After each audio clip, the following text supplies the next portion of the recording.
hater. I think you're a hater. Haters everywhere we go. Haters everywhere we go. Haters everywhere we go. Where we go, haters going down for the count. Looking at the ground. I think you're a hater. I think you're a hater. Haters everywhere we go. Haters everywhere we go. Haters everywhere we go. Haters everywhere we go. Where we go, haters going down for the count. Looking at the ground. I think you're a hater. I think you're a hater. Haters everywhere we go. Haters everywhere we go. Haters everywhere we go. Where we go, haters going down for the count. Looking at the ground. I think you're a hater. I think you're a hater. Haters everywhere we go. Haters everywhere we go. Haters everywhere we go. Where we go. And if you was instead of hating, you'd be ballin' too. I know you seen us fallin' too. All the rich niggas is all my crew. Fuck it, they can't touch us. If stuck up is what you call it. Cool. Ooh, you should have seen when I came down in that. Black on black, cause it's gay to haters face down on the mat. Splat, yeah, I can make a green nigga mad. Quick, fast, flash like 10 cash on this bitch. I can tell I'm a G by the walk in the stands. I play the game, make me talk in the stands. Watch how you talk when you talk to the man. If it ain't about bread, you talk to the head. I show you how to get rich. You got a weak arm, I'll show you how to pitch. Made so play, I'll show you by the hit. And tell the police I don't know about shit.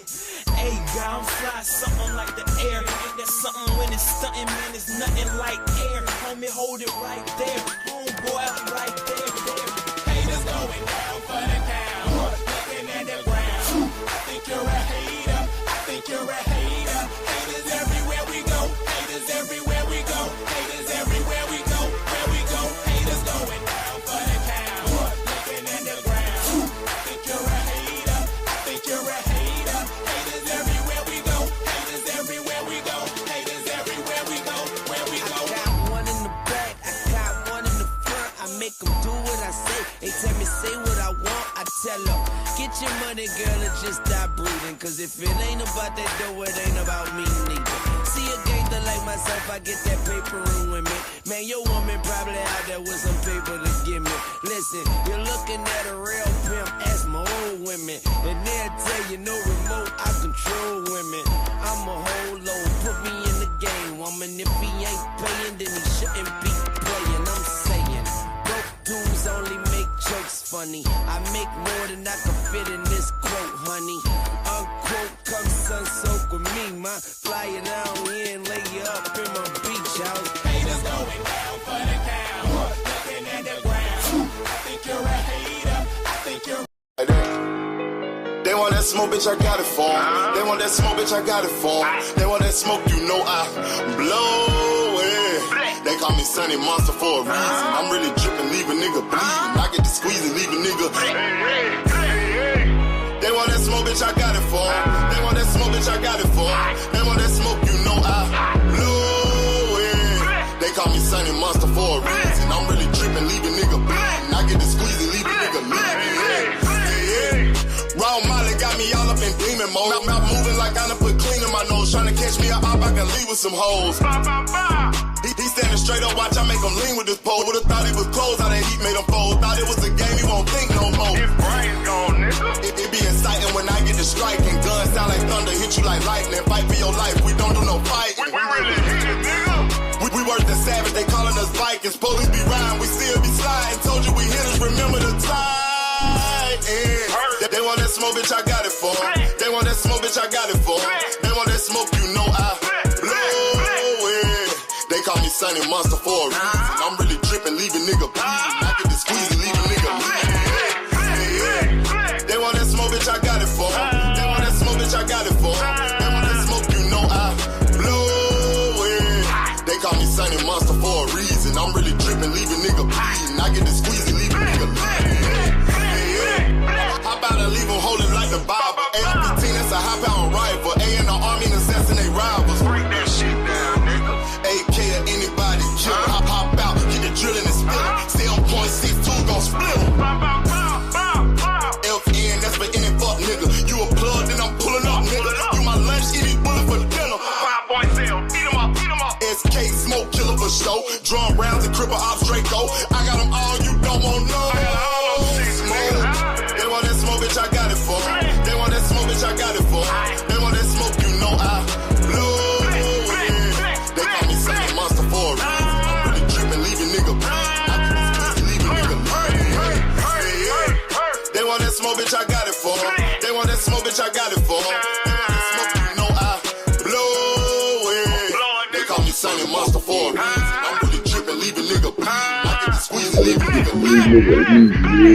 Yeah.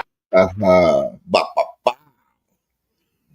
Peace and blessings to everybody. Salute to the family in the building. Salute, salute, salute. You know, like I said last week, we got to show our ass. You know what I'm saying? We got to hang out, party, you know. But now the mediator is back.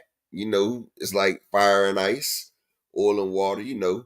She's still the homie, you know. I just can't rock out with my jock out right now while Key's in the building. But all things, peace and blessings. AMC FSG in the building. Tracking 327. What it do, homie? My nigga, bruh. 6500 in the building. Salute, salute, salute. Terrell Davis, peace and blessings, homie. Salute, homie. My nigga Banks, big AMC in the building. Salute, King.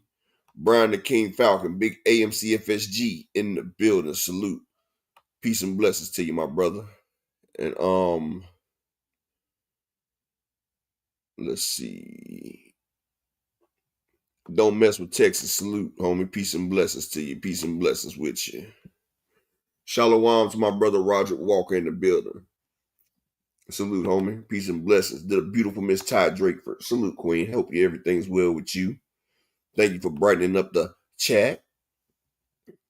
You know, you always bring a little sunshine in this dreary weather. Gang, gang, gang. My nigga Cash Crypto in the building. My nigga Sock Passe. Zo, how you doing, my brother? My nigga Picasso. Nine Ether, what it do, homie? Peace and blessings to you. All right, salute, salute, salute. If you love me, Anguilla, Guatemala, Estera, Oceana, Sonora, everywhere, tell me what you want. Now we in the building. Shout out to my nigga Slogan One in the building. Peace and blessings to you, man. Peace and blessings to you, big AMC Slogan in the building. So, all right. Now, let's get this shit going. Let's get started. Like the Black Eyed Peas, let's get it started. Ha. Shout out to my nigga Wyclef Jean. He tried to unite our country, but motherfucking President Papa Doc wasn't going for that shit. They almost killed Wyclef over there, man. Wyclef was trying to run for president of Haiti. Papa Doc wasn't going for that shit. They ran Wyclef up out of there. Papa Doc was about to kill that man. Over there in Haiti, boys, it's a dictatorship. You know. And shout out to Papa Doc. Papa Doc let my dad come over here with that big pack. You know what I'm saying? One thing about Papa Doc, he was the president, but he was a crooked motherfucker. But hey, shout out to him, because if it wasn't for him, I don't think I would have been born. Because my dad, when he came over, met my mom, shot her club up. You feel me? I wouldn't have been the same dude. Hell yeah, Picasso, they gave Wyclef a real hot one. Because Wyclef was winning the people. He won the people over, Picasso. Like he won the people over. But you know, and I'm gonna tell y'all something that's crazy as hell, right? People love Dominicans, right? They love Dominicans, but they hate Haitians. And let me tell y'all something. Y'all know what separates the Dominican Republic and Haiti? A river. You can cross that river in like 5 strokes and you over there in Dominican Republic. Like it's the same island. The island is called Hispaniola. Hispaniola is the same island. One side was conquered by the French. The other side was conquered by Spain. You feel me? Exactly, Picasso. In Haiti, we the only ones that didn't fold. Like we whooped French ass, and now they trying to tell us, our people, that we owe $500 million back because we not their slaves no more. Tell me that ain't some shit. But salute to everybody in here, man. Y'all support the grind today. Hit the Cash App, the PayPal. Show me that you love a brother in the building. And let's get to Bud Crawford real quick before Dr. Key get in the building. Now, Bud Crawford is lying to the public, for one. For one, he's lying to the public. He's telling people he's going to fight again. But we know this Canelo fight is the last fight Bud got on his agenda. This is what Bud wants to do. Bud's trying to cash out before he crash out. Salute to my nigga, that dude named Dave up in the Manhattan by way of Chi-Town. One of Chi-Town's finest in the building. He up there expanding his horizons. About to go to Neiman Marcus and Fifth and Saks. He's about to go down there to Saks at Fifth Avenue. Gonna scoop up something, spend a little money. That's what he about to do. Because when you got money, you can win money. You feel me? When you getting money, you can spend money. You feel me? So shout out to that dude named Dave. If you have any financial questions, or if you have any questions about diversifying your portfolio, that man right there is a certified accountant. He used to work for the federal government. You might want to talk to him. He might have some words of financial encouragement to retrieve your repertoire. You feel me? At least diversify it a little bit. He can make your money make you money. You know what I'm saying? But Terence Crawford, he's telling people that, and see, this is the crazy shit about it.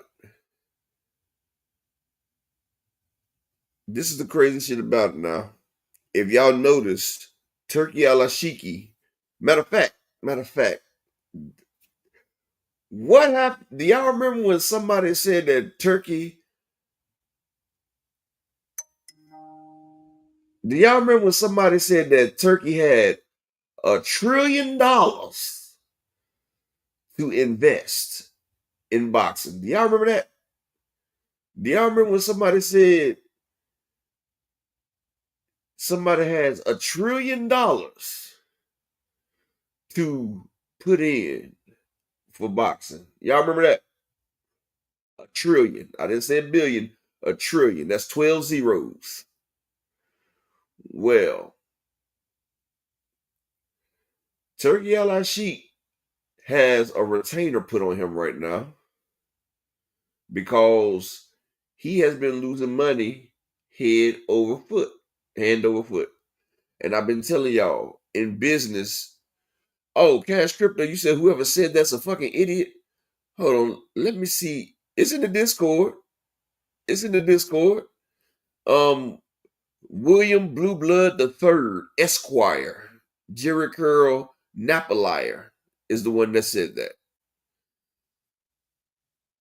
That's who said that. Blue Blood, the lion motherfucker. He said that shit. Now, the Saudi government, and like the other day, people were saying that Turkey al-Ashiki was worth billions of dollars. And I pulled it up. I pulled up his individual money. And it showed that Turkey has an individual account of 5-some million. He worth around 5 million. But he has access to almost 3 billion. That's the Saudi government's money. They got an account for Turkey to spend to diversify their portfolios because the world is becoming green now. The fossil fuels and everything is starting to dry up, and people are starting to move away from petroleum and gas. So oil is starting to become obsolete in the world today. People are making smarter decisions. Desmond Johnson, salute King. So oil is becoming obsolete. Saudis made millions and billions and trillions off of oil.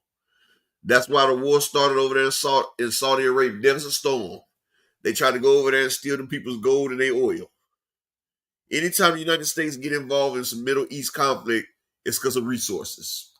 That's the Fertile Crescent. That is the land of milk and honey. That's the land that was promised in the Bible. That whole area over there. And people look at Israel, where Jerusalem and all that is, and say, that's where the Israelites was promised. Yes. But the people don't realize is that they broken up that land over there. The Israel that you see now isn't all of Israel. See, Israel used to cover the top half of Africa, and it used to cover the bottom half of Eurasia. Like, Israel was a huge spot, like where Afghanistan, all that shit. Yeah, from the Nile, Picasso, all that area belonged to Israel, the tribe of Israel, like the whole top half of Africa, and like that whole area where Israel and all that shit is. That's all was Israel. That was all the property of the chosen people, and it was the best. It was the best areas. They call it the land of milk and honey. It's called the land of milk and honey. And now that land has been divided. Like the place that Israel is now, Israel is like 1/30th of its original size. So if you take Israel and you times it by 30, that'll show you Israel was bigger than China. I'm gonna tell you like that. Matter of fact, Israel was bigger than China. You feel what I'm saying? Israel was huge. It was a huge area. It had the most fertile part of Africa, the most fertile part of Europe and Asia, and the climate was perfect. It was perfect for everything. Shout out to the beautiful Queen Miss Cassandra coming through the building. And that's why it's always fighting over there, because them people are in the land that don't belong to them. That's why they're always fighting. You feel what I'm saying? That's why they're always fighting over there, because they're fighting for somebody else's property. And that's for one. Well, I went on a tangent. I'm sorry, but I said all this to say now the Saudis have to figure out another way to get money. So they invested in sports and all types of stuff. They invested in tennis, golf. Like they try to invest in boxing. And see, like I told y'all before, the minister of entertainment is a fool. That Turkey al-Ashidi is a fool. He's a joker. He's a clown. And he, like in the old days, he was a court jester. He was the minister of entertainment, and if something went wrong, he would lose his head first. Well, now the Saudis is seeing that Turkey is not bringing in money, but he has made 9 fight cards, and each one of them cards have went in the red. He hasn't had. Do y'all understand that Turkey al-Ashidi has not made a profit yet? Not even on one of his little cards have made a profit. He came into the game doing what Eddie Hearn did. And we seen that the zone went $1 billion in debt behind that shit and had to get a motherfucking $1 billion bailout. Death to the pay-per-view. That's what the zone said. Now they charging pay-per-view and subscription prices. You see what I'm saying? Al Heyman and the PBC, they made a motherfucking a model. They made a model of how to conduct business. You put out the proper amount of money to promote the fight to get the maximum return. Like they will put out about $7-8 million promoting the fight and doing everything else, paying the fighters and everything right there. So everything that comes back after you get past that 7-8 million is not even 7-8 million. Probably about PBC will make a fight and spend about 6-7 million in expenses. And hey, that's real shit, right? That's real shit. That dude named Dave. I'm gonna tell you what's even realer than that dude named Dave. That dude named Dave say I make more money in YouTube as a content creator than Turkey has made in the game. I'm gonna tell y'all some real shit, and I'm not capping. I make more as a demonetized YouTube creator with the donations y'all give me than Turkey has made in boxing. Do y'all understand? I make more money with y'all donating. And make sure y'all hit the Cash App, PayPal, man. Support the ground for the day. Can I get 5 to support the ground for the day? 5 people support the ground. But y'all pay me more than Turkey has made in the boxing. And I'm demonetized. I'm not making my $3,500 to $5,000 a month that I was making off my content. I used to make between $3,500 to $5,000 a month. My best month, I made like $11,000. And that was the month where before the Spence and Crawford fight, when I was doing all the Megalodon videos and all that shit, and the Why They Hate Spence videos, the ones I had like 30,000 views, 40,000 views, and each one of my videos would bring in at least 10,000. Camp 11 salute, King. Yeah, that was my best month, the month right before it. But the month I got demonetized, I had one of my videos. No, I had 2 of my things did 700,000 views. 2 of them did 700,000 views, and I got demonetized the same month. Like, I got demonetized 2 days before I was supposed to get paid. And like each one of those videos, they owe, for them, the ones that did over 700,000, right? They owed me for the 700,000 one. They owed me like, I think it was 4,200 just for that video right there, and the other one was like 3,800. So that was just 8,000 off of just 2 videos, and I had did like 30. So you know that was gonna be my best month, but then they took my shit right before that. And the crazy thing about it, I had like $1,100 in super chats because in one day you had my nigga Omega Red and damn, what's my nigga name? Don't know shit about basketball. Damn, I forgot his name. Y'all know he be in here all the time. Scoop Zone. I forgot what I used to call A1. What the fuck did I used to call A1? Damn. Nah, I know his name A1. I forgot what I used to call his ass. I know A1 Hoop, y'all. It's something I used to call that nigga. I used to the king of the light. It was the light skin. It was the king of the light skinned brother and the president of the light skinned brother. They were having a light skinned showdown in here. The king of the light skinned brothers and the president of the light skinned brothers was A1 and Omega Red. The two of them did like $400 in super chats in that one day. So like the motherfuckers got me for like before I would have made about 17,000 that month, but they took my monetization with that dank father bitch ass nigga. But you know, it's cool, and they still have to pay me if they give me my monetization back. So I think that's probably another reason why they don't want to remonetize me, because it's still on the docket. Like they can't pay me until I'm monetized again. But if they do remonetize me, they still have to pay me what I earned, because I had my monetization took away once before and they gave it back before this last one. And they had to pay me what I had missed out on, but they ain't trying to do that. Yeah, Red Bone Olympics, Rod Walker. But yeah, they be doing that shit. But like I said, as a demonetized YouTuber, I make more money than Turkey has made in boxing. And that's not saying much. So the Saudis are mad because he's losing money hand over foot. He's losing money hand over foot. So now they done cut his budget. If you notice, you don't hear Turkey hollering about no big cars like he was. You don't see him out here flossing his money like that, right? You don't see it because they done put a stop to that shit. They done told that nigga, like, look, nigga, you on the clock right now. That's why they need this Canelo fight to do well. And the fucked up shit about it, they're fucking themselves up. Hardcore casual salute, King. Because they done took away a possibility of $10 to $15 million for the gate. But they do own United Emirates. So if people fly out to the Canelo fight, they're going to make money off the flight. But it's still, they're missing out on 10 to 15 million off the gate alone. And this is how you can tell that Turkey really needs this money. They got Canelo and William Skoll fighting at like 6 o'clock in the morning, their time.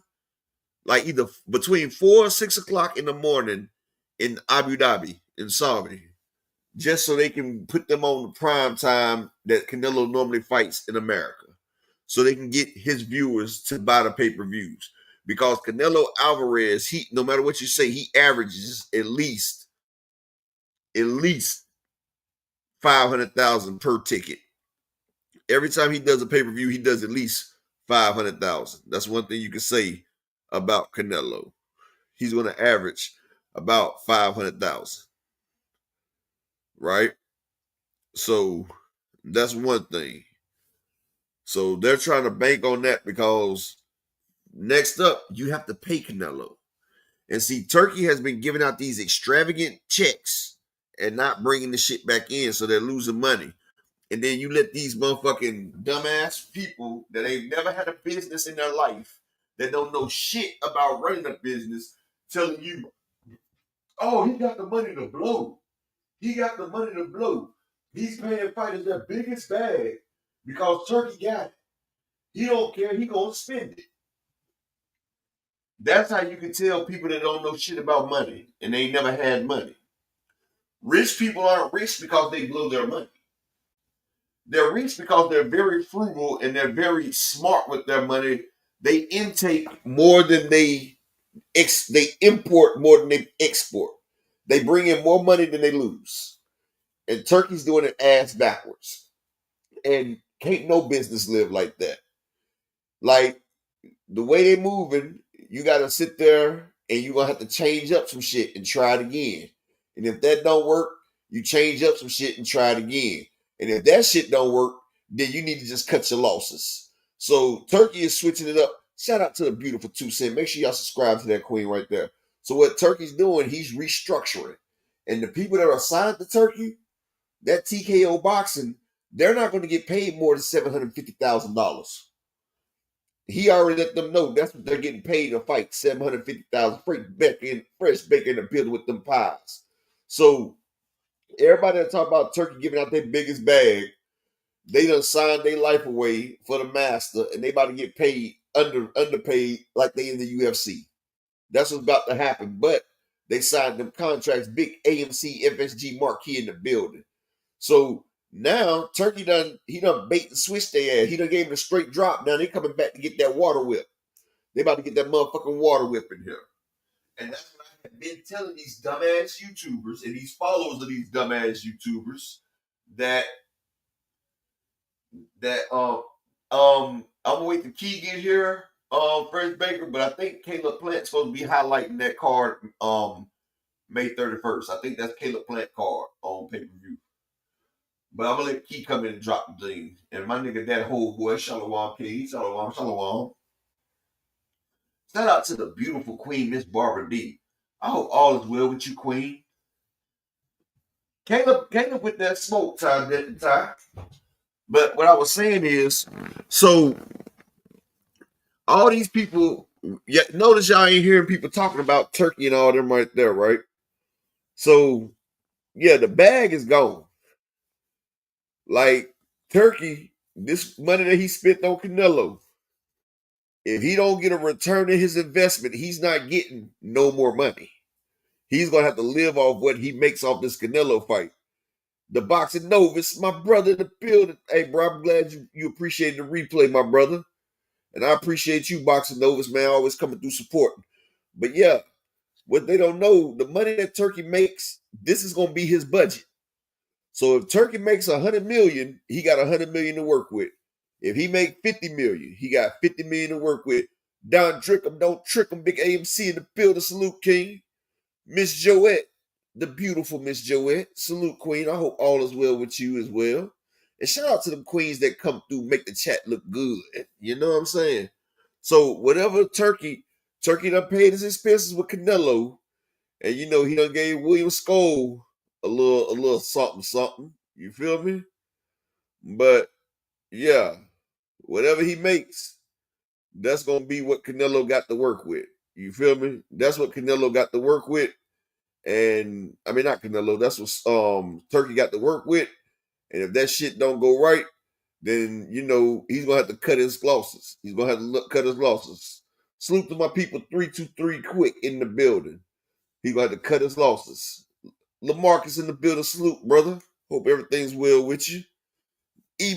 Remo talking that motherfucking fashion in the building. Salute, King. Peace and blessings. Peace and blessings. And man, shout out to my brother, Daryl Thigpen. Salute, King. Shout out to my brother, the boxing novice in the building, man. First one to support the grind for the day. I appreciate you, my brother, with the $5 holler in the cash app, brother. I appreciate you, boxing novice. Like I say, you always come through and support. Hey, and it'd be great if I can get 4 more people to support, just like the boxing novice, bro. Showing the support to the channel, bro. I appreciate y'all. But yeah, like I was saying, so this is right here is something that people got to worry about now. So they got the budget set for TKO boxing. That's why they wanted to get a lot of them amateurs like the Top Rank does. See, Top Rank gets them people straight out the Olympics. So, when you coming straight out the Olympics, you don't really know shit about boxing. and you don't know how much you're supposed to be getting and shit. So when you coming straight out the motherfucking Olympics, you happy just to be there. You happy to be in the building. So that's what TKO is trying to encroach upon Top Rank. And see, Bob Arum seen that shit. That's why Bob Arum fell back from Turkey, because he knew Turkey was trying to encroach on his hunting grounds. You trying to poach from my people, bro. You trying to poach from my motherfucking my wave pool. You feel what I'm saying? You trying to ride my wave. This Top Rank wave. Everybody know Top Rank gets the amateurs. If you are a highly skilled amateur, 9 times out of 10 you go in the Top Rank. And if you're a super standout, then you'll go to PBC. Exactly, Rod. And you got the damn motherfucking face of slavery coming through, Turkey al-Sheikh, with the face of slavery, Dana motherfucking White. A motherfucker that's going to court now for not paying his people, who a settlement, he has to pay over $280 million in back pay to his former workers. Shout out to my brother Thomas Hill, the OG, in the building. $280 million he owes his UFC fighters over the years. This motherfucker has been eating while motherfuckers are starving, getting their brains bashed in. Like, people in the UFC, they take more damage than boxers, really.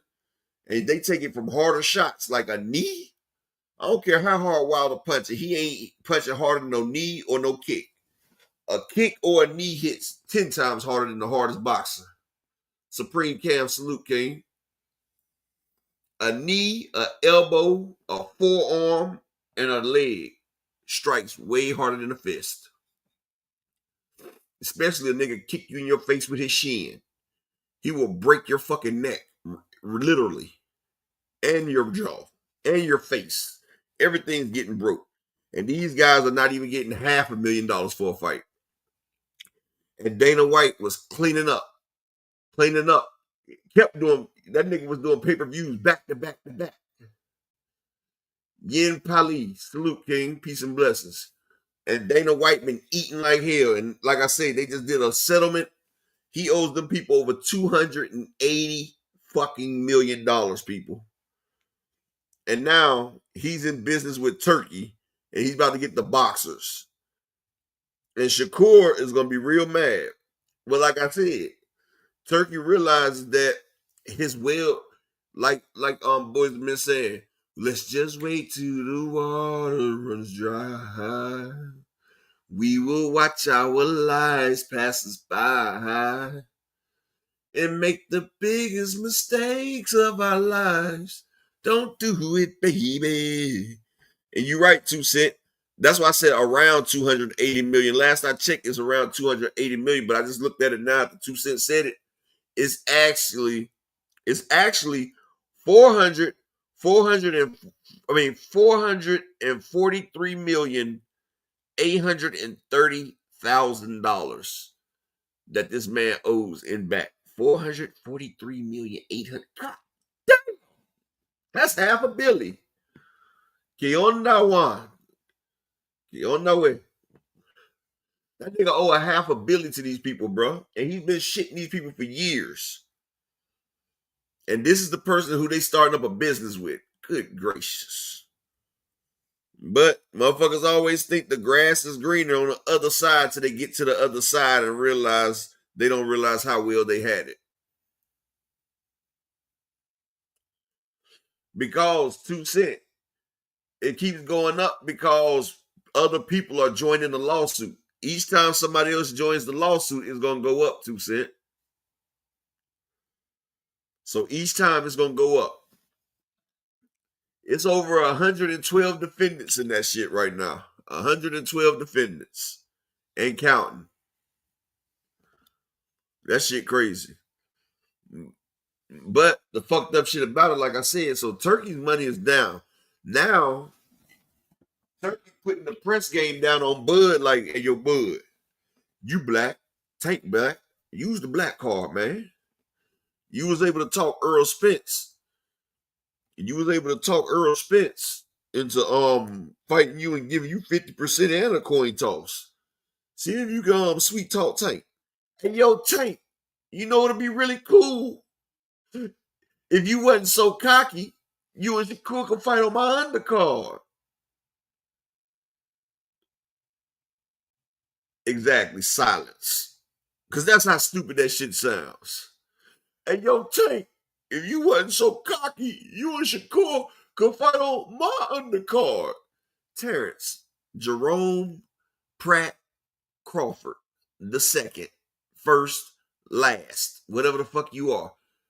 Dude, why would Tank fight on your undercard, sir?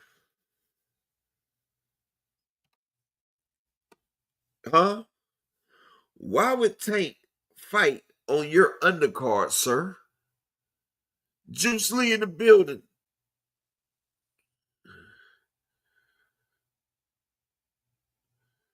Juice Lee, he jealous of Tank's bank. That's what he jealous of, Juice Lee. We're not gonna act like he not. That nigga been jealous of Tank. He jealous because Tank can sell and he can't. Shout out to my brother Planet 619 in the building. Like, Terrence Jerome Pratt Crawford. If anything, you should have been like, yo, Tank, can I get on your undercard? Hey, Juice Lee, to us, they're both rich. But to each other, they're in two different tax brackets, brother. Like, their broke and our broke is different. Like, you know, it's a hierarchy. It's a pecking order. And Terence Crawford was jealous of Earl Spence his whole career. When Earl Spence was making bank, Terence Crawford was jealous of Earl the whole career. He was jealous because Earl was getting big money. And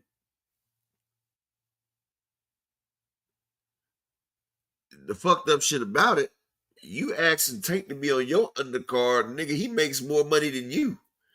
Nigga, you haven't had a successful pay-per-view in your whole career, bud. The only pay-per-view you had that was successful was carried by Earl Spence. You did 6,000, a record low. You did 6,000 pay-per-views with David Avanesian. Who the fuck does 6,000? Who the fuck does 6,000 pay-per-views? You did that on BLK Prime with David Avanesian. Like a YouTube stream had more motherfucking hype than that fight. Like, nigga, you did 50,000 with Victor Postile, 130,000 with Sean Porter, 140,000 with Amir Khan. And you just did 87,000 with Madrimov. And you had Sergey Boachuk and everybody and Pitbull Cruz on the card. Pitbull brought 40,000 of the pay-per-views. So you only really did about 40,000. And really, I wouldn't even give you credit for that because you had Eminem. Hell, 35,000 people came just to watch the Eminem concert. So, nigga, you sold about another 6,000, like I said. Like, nigga, you're not good for boxing financially. Like, hell, you a hell of a boxer. A hell of a boxer, bro. Can't take nothing away from you in the ring. And you're a very opportunistic fighter. You can pick your fighters at the right time.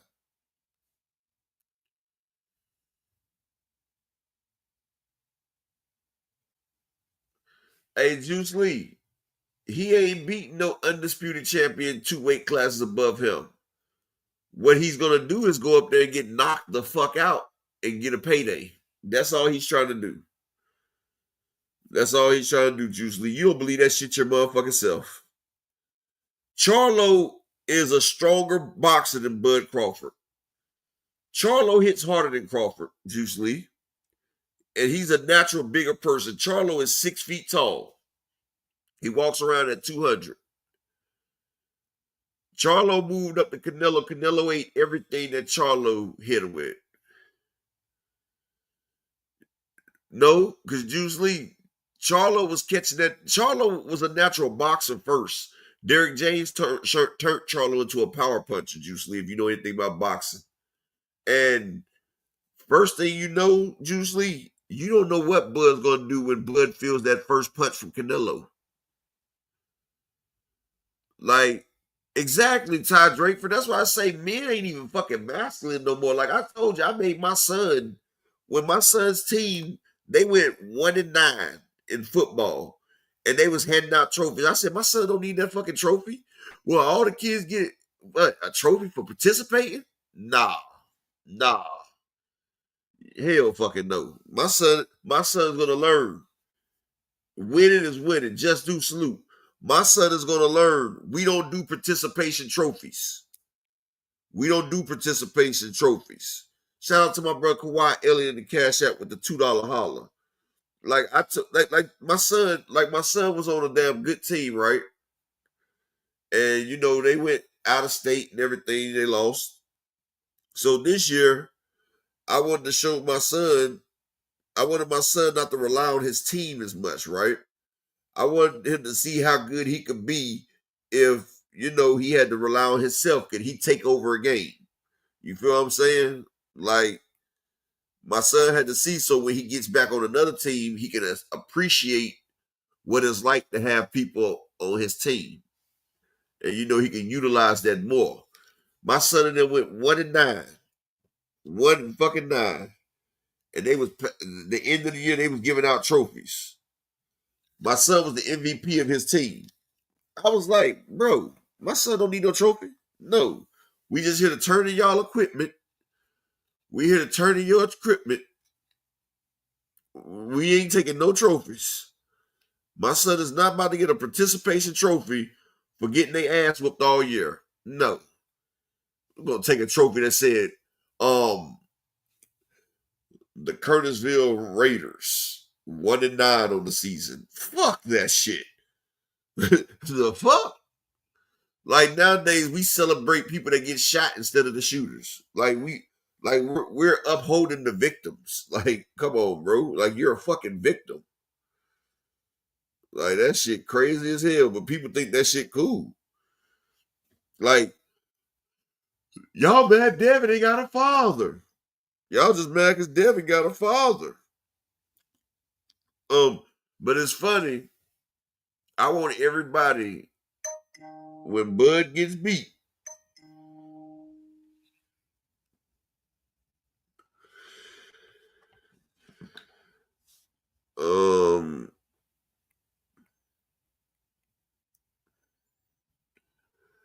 when Bud gets beat, I want y'all to hold his ass to the fucking fire the same way.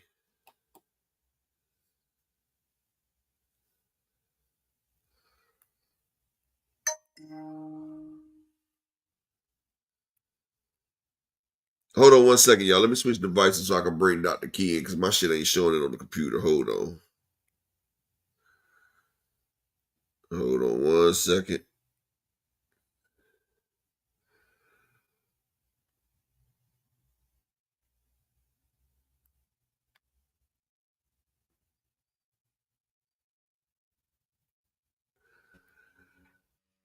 Y'all know what time it is.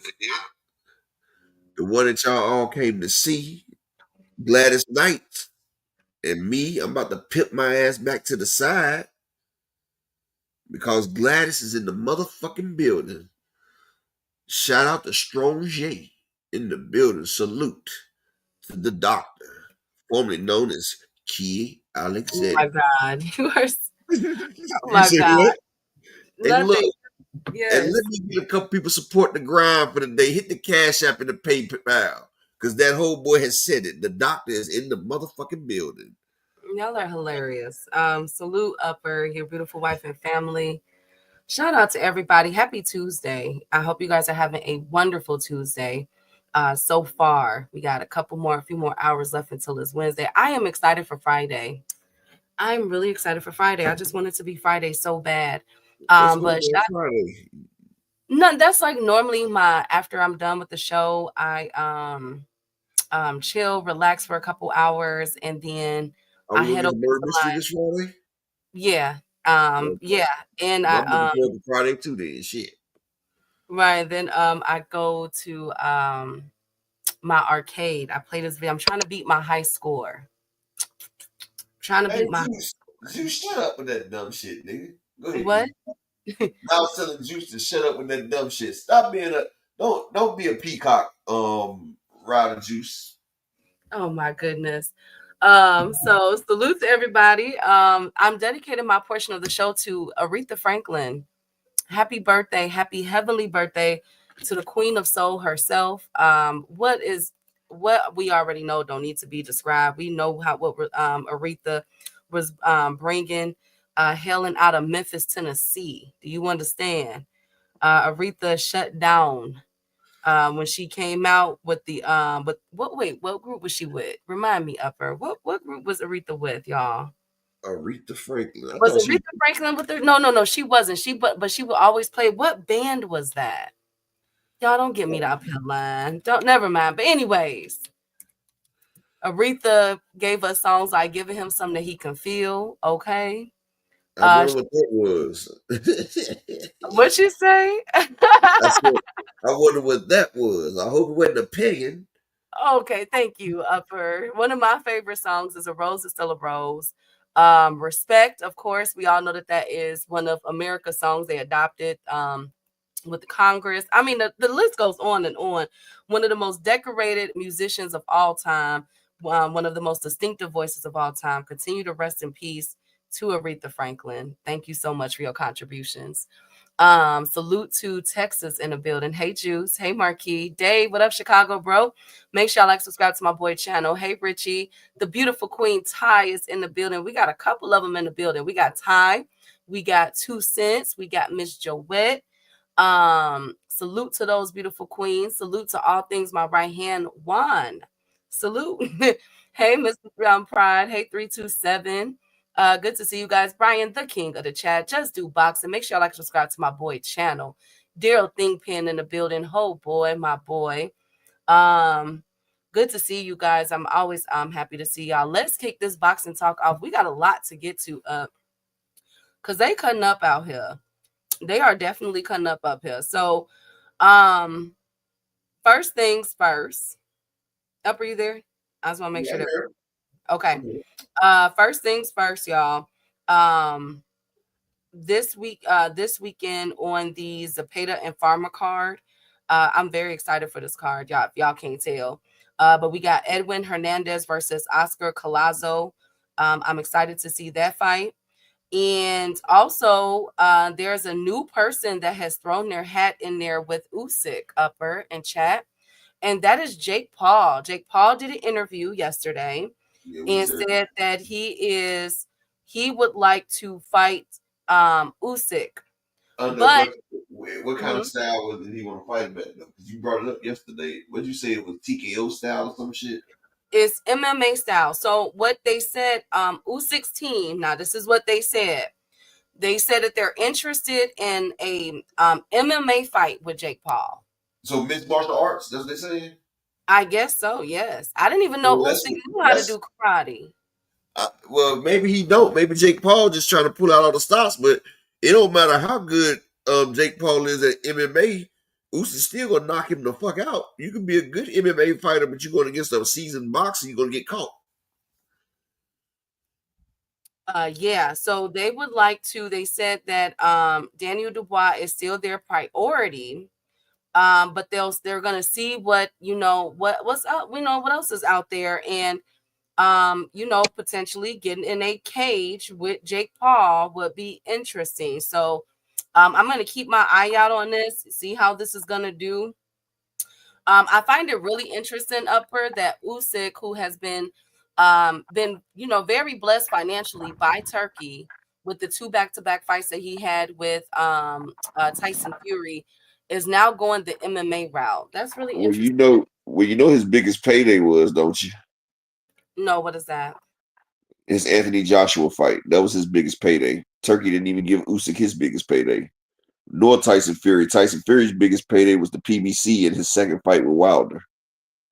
So, heavyweights get paid a lot anyway, but yeah, Usyk's biggest payday was when he fought Anthony Joshua. Well, you know what? The way that they're trying to do things right now, I say bring it on. If that's something that they could put together for that TKO card, because remember they said they wanted MMA, WWE, and boxing under that same card. Remember that? There's only one problem, though, Chief. What's up? Jake was with MPP Promotions, and he don't fuck with Turkey. Oh yeah, you right about that. You know they got the Lion versus the fucking. You remember the Lion versus whatever the fuck it was? Jake would not fight with no damn Turkey. And, Oh, yeah, and don't be surprised if we don't see Turkey tell Usyk about his lights getting cut off for fighting with Jake. Just watch now. We might be seeing Usyk getting the don't get your lights cut off message. Well, no, Turkey might let it happen because he know that it ain't no way Usyk gonna lose that fight. See, he know Bivol, it's a 50-50 chance of him losing to the Mexican monster. So, you know, he ain't trying to risk that, but I don't know if Turkey's petty enough that he don't want Usyk to get a bag by whooping Jake Paul. Maybe he want to see Usyk whoop Jake Paul just to humble him. I don't know, but they won't be fighting on none of their shit. Shout out to my brother GM in the building. Absolutely. Hey GM, hey bruh. Yeah, but I think, you know what, I'm curious to see how all of this is gonna go down. Do we want to see? Brian said he's not interested. Do we want to see Usyk versus Jake Paul in a cage in an MMA style fight? If Usyk was fighting full tilt, I'd love to see it. I would love to see Jake Paul humbled. I would love to see Jake Paul in a real fight instead of something that's scripted. Like, I feel like we've never seen Jake Paul in a real fight. Like, we've seen him versus Tommy Fury, but that was Big Brother he was fighting. Like, Big Brother couldn't hurt him, but Jake couldn't hurt him either. It was like one was scared, the other was glad they were scared. Like, I want to see Jake Paul in a fight where his life is really on the line, because that's what true boxing is. Every time these fighters get in the ring, their fucking life is on the line, Keith. And I feel like Jake Paul has been cheated out of the experience of having a life and death match. I want him to realize that, nigga, I might can die in this ring. Like, you don't really know the true essence of boxing until you realize you might can die in this fucking ring. Like when Devin Haney was in there with Ryan Garcia and his ass was up in the air and he had a little wet spot in the crack of his ass, like he shitted on himself. Like he was, first thing he said was, this nigga just beat the shit out of me. Literally. It's right there in my ass. I shitted on myself. Like I started singing Kodak Black, Super Gremlin. I was like Track Hawk with the kit, hop out with that blick. It was Track Hawk with the kit, nightlight on that blick. When I slide, nightlight on that blick. Bet I'm on my shit when I'm outside. Zodin ran down, Devin face down. Nigga, he shitty. I knew the perk was fake, but I still ate because I'm a gremlin. Even Kodak Black said it, Key. He said, Devin face down. He said, Zodin ran down. Devin face down. Nigga, he shitty. He said, Zodin ran down. Devin face down. Nigga, he shitted. Kodak Black said that, Key. That's what Kodak Black said. You feel what I'm saying? Clarissa Shields did Mr. M Pride. Clarissa Shields crossed over and won in MMA. But yeah, I want him to realize that your life is on the motherfucking line. Damn right, Thomas Hill. That's that Zoe shit. That nigga shitted himself. But you know, that's what I'm saying. Like, motherfuckers don't realize, like, the first thing, like I said, Devin said was he beat the shit out of me. And then as he kept getting knocked down, Key, he was like, man, I might could die in here. Okay. Like, you heard him in the interview, Key, what he say? I've never been so overmatched. Like, that was the sound of a nigga that really just got his pride and his man down. I mean, his pride and his manhood, and all the fight was gone in that interview, Key. He cried in that interview. Like, that was traumatizing. Like, that nigga, he wanted some Pumas and some shelter because it was trauma. Like, that nigga got beat bad, Key. And he was like, I've never been this overwhelmed. Like, what the fuck? Like, nigga, your life was on the line. And that's what I want Jake Paul to experience. Thank you, Upper. Thank you so much. You're welcome. Hi, Nine Ether. Hey, Remo. Hey to the beautiful Queen Cassandra. Oh, my God. Thank you. Thank you, GM. Thank you guys so much. Okay. Anyways, yes, I'll keep my eye on what is going to happen with Jake Paul. He does have a fight announcement coming soon. Upper echelon. So I'll keep my eye on that. I'm about to mute. And with Malik. I'll keep my eye on these things. Next up on the housekeeping, Jamal Charlo. So he's been posting that he is back, coming back. I told y'all that he would, that both Charlos was returning this summer. So I got a couple updates, a couple whispers of what they're trying to work out. Because a lot of people were saying that, dang, the new card that's coming up for PBC, why wouldn't they just put it on Tank? And I told y'all that there was going to be a lot of big fights in May, June, and July that the PBC is putting on. You know what I'm saying? And that the Charlos is going to be on one of these. So, but before we even get there, we got to see what's up with these sanctioning bodies with Jamal Charlo. So as we all know, he was stripped last year. He was once undisputed, but they took everything from him upper. Once he got in the ring with Canelo Alvarez, and once his belts dispersed, he's basically champion in recess. So who do you guys, the key say she's going to keep? Thank you, Joseph. You know what? We're not doing this. Hey, Akilo, we're not doing this today. Thank you, Brian. Rick Glazer said Amazon dropping PBC in May. No, they have another card. Hey, that's funny though, because look, Rick Glazer said PBC dropping Amazon in May. I mean, Amazon dropping PBC in May, but the funny thing about it, they got the Caleb Plant card coming in May. Then they got Tank versus Lamont Roach June the 21st. So yeah, Amazon's about to drop Tank before his rematch, which is going to be more lucrative to the first one.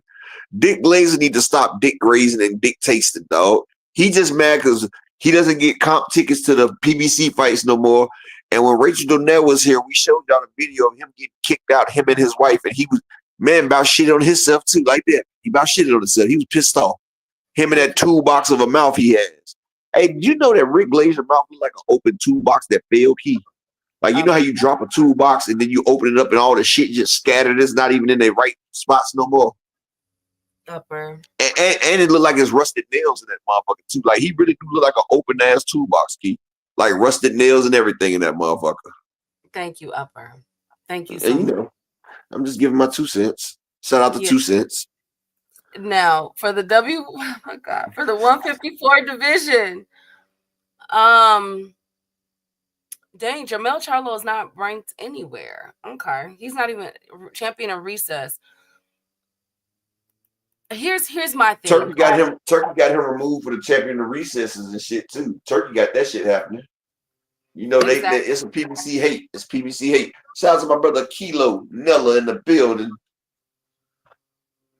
So this is what I think should happen. I think now that Bud Crawford is dropping the WBO interim, I think that Jamal should go after the WBO or the WBA. And the person that I will put Jamal in there with, because this person is ready for a fight.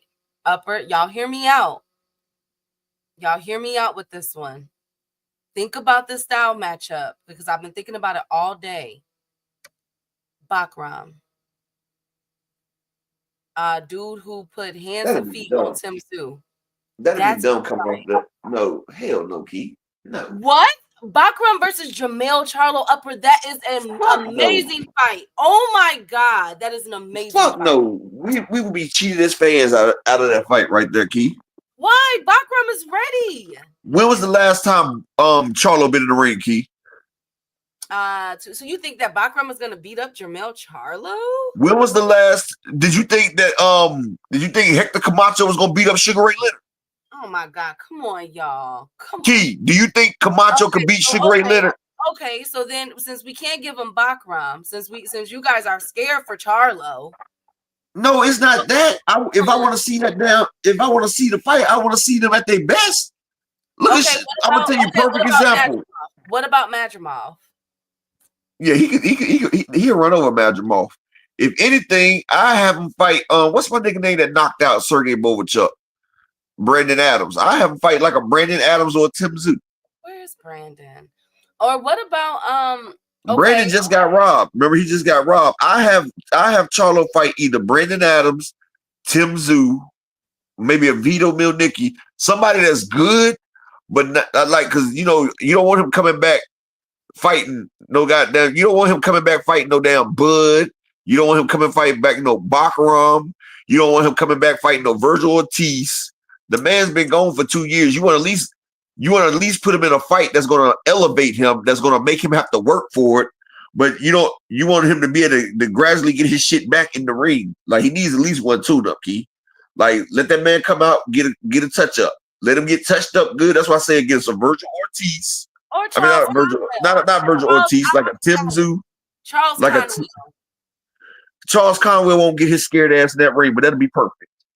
That would be perfect. Charles Conwell, peep game in the WBA. I said that'd be perfect, but Charles Conwell a fake sick again. But yeah, Charles Conwell would be perfect. Tim Tszyu, Charles Conwell, or motherfucking Brandon Adams.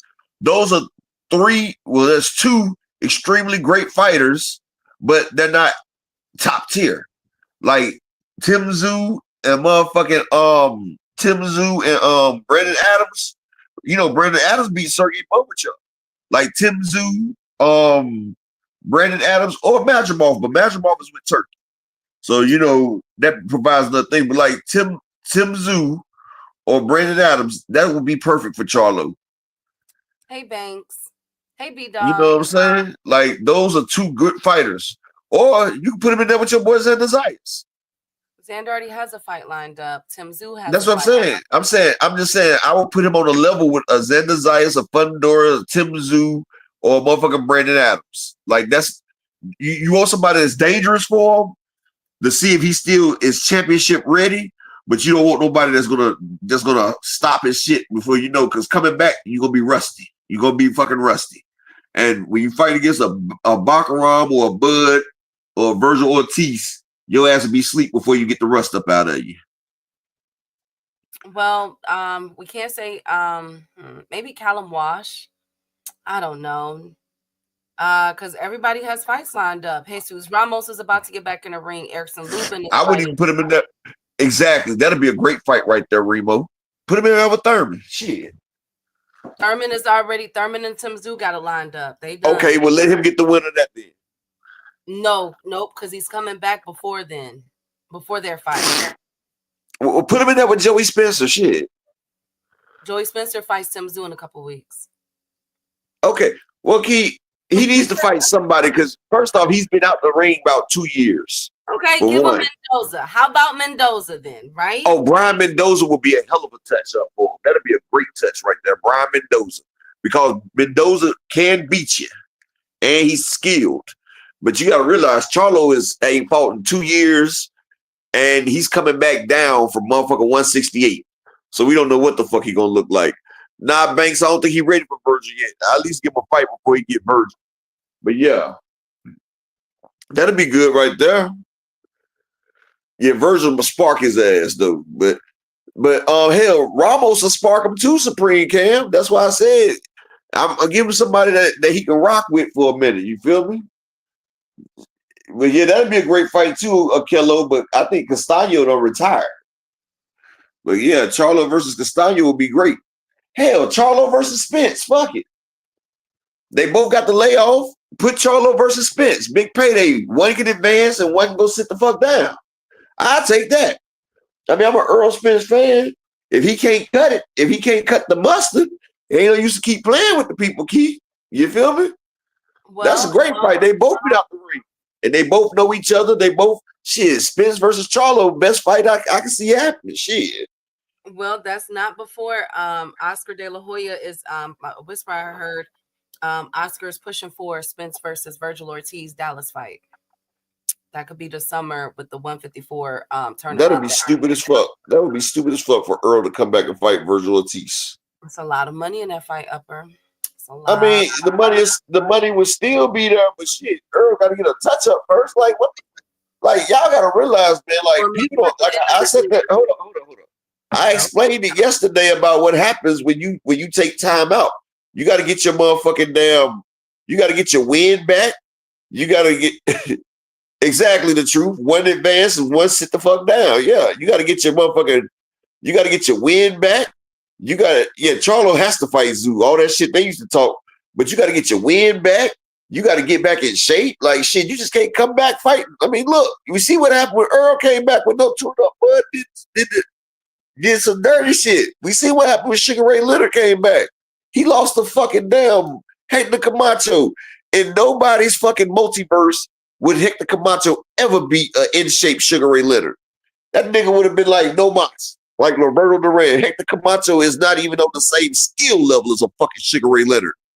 That was worse than Roy Jones getting beat by the white boy. Like, that shit was crazy. Like, that shit was crazy. And that's what happened. That was like Holyfield getting beat by the white boy too. Like, god damn. Why you say that, Dondrick? Like, I'm just like, let the man get a tune-up first. Like, I'm just saying, get a man a tune-up. Let the man get the cobwebs off of him. That's what happened with Rashidi Ellis and Ramon Vila. Like, Rashidi beat that nigga ass 9 rounds. 9 rounds. And since Rashidi Ellis didn't get enough time to build his win back up, round 10, he was tied. And motherfucking the last 3 rounds, Ramon Villa won, and they robbed that man. You gotta give the motherfuckers a chance, baby. You gotta give them a chance. Let them get back in the swing of things. Like, you gotta watch this shit. You gotta keep your eye on the prize. Like Tevin Farmer. That nigga came back with a new glint in his eye, the eye of the fucking tiger.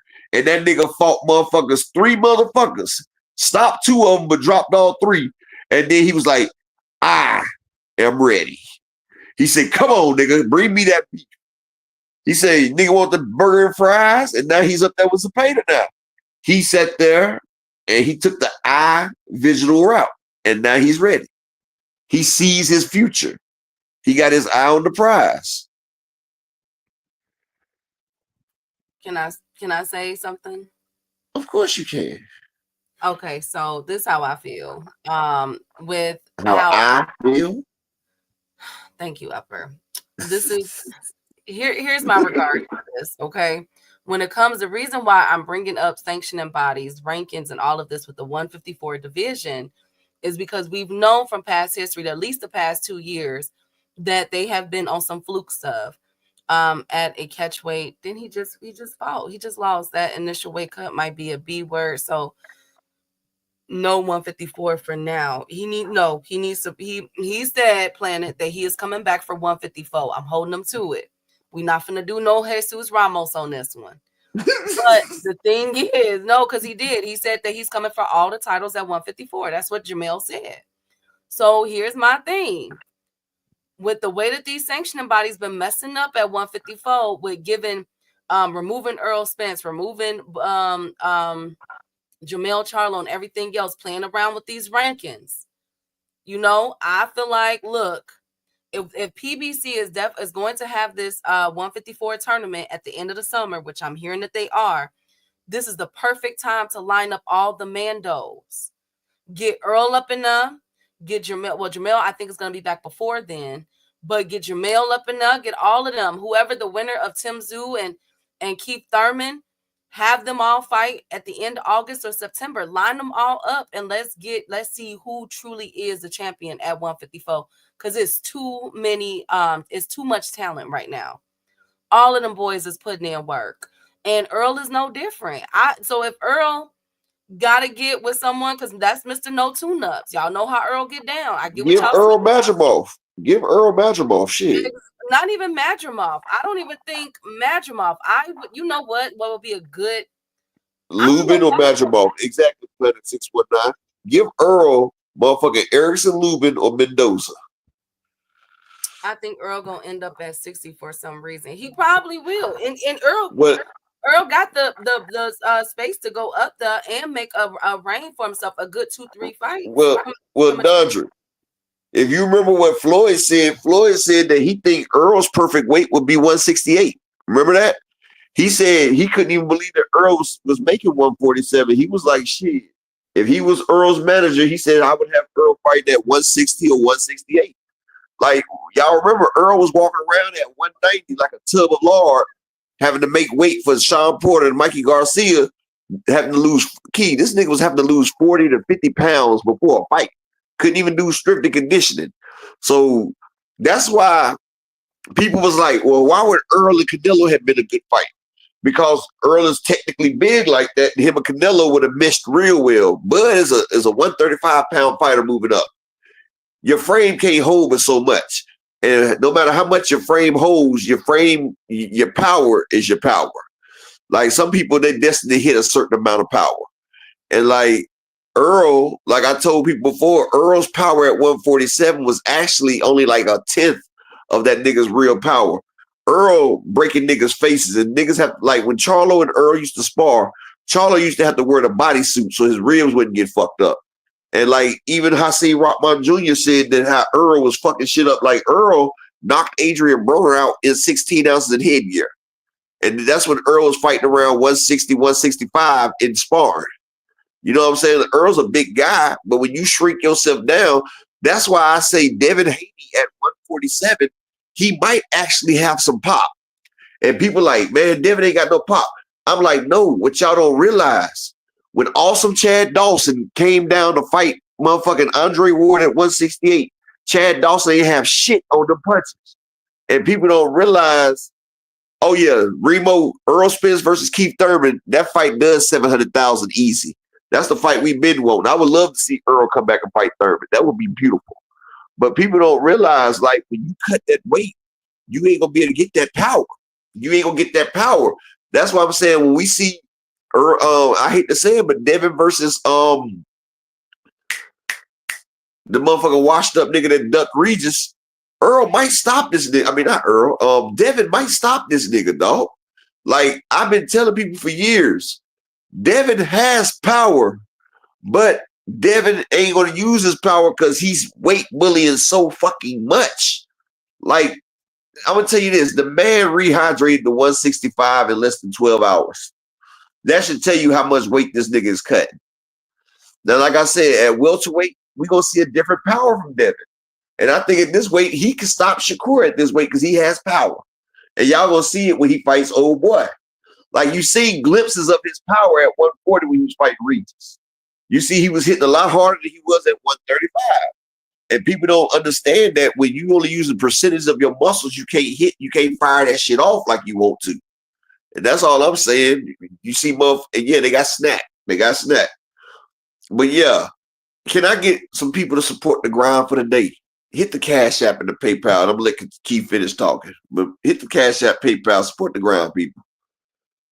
Oh yeah, but Banks, Ryan Garcia is gonna have a different level of power at 147 as well.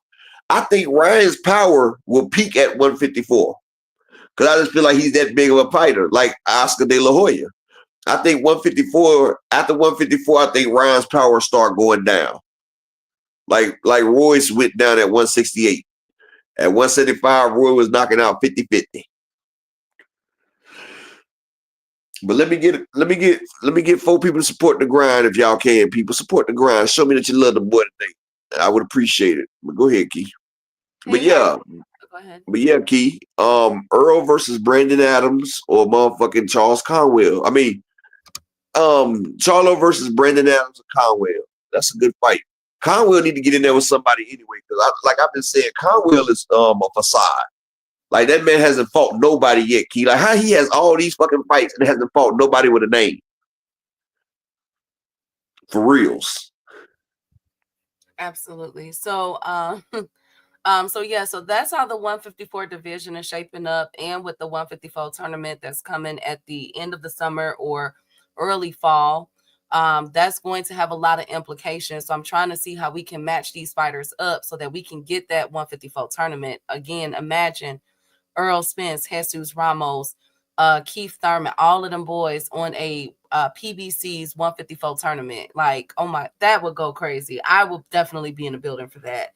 But speaking of the Charlos and everything, we do know that Caleb Plant is officially going to headline May 31st.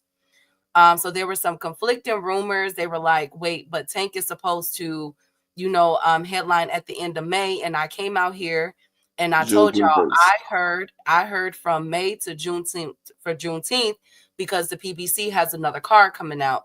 And now we can officially announce that card is Caleb Plant. So Tank's card is going to be pushed back 2 weeks after. Now or 3 I weeks. think they. I think they say his is the 21st best friend. Yeah, that's what I said. The Juneteenth weekend. Oh, I thought. Oh, what day is Juneteenth, Key? Or it's gonna be the Juneteenth this year is. I thought Juneteenth was the 15th. It'll be that weekend. It's a Thursday. It's the 19th. So that weekend of Juneteenth.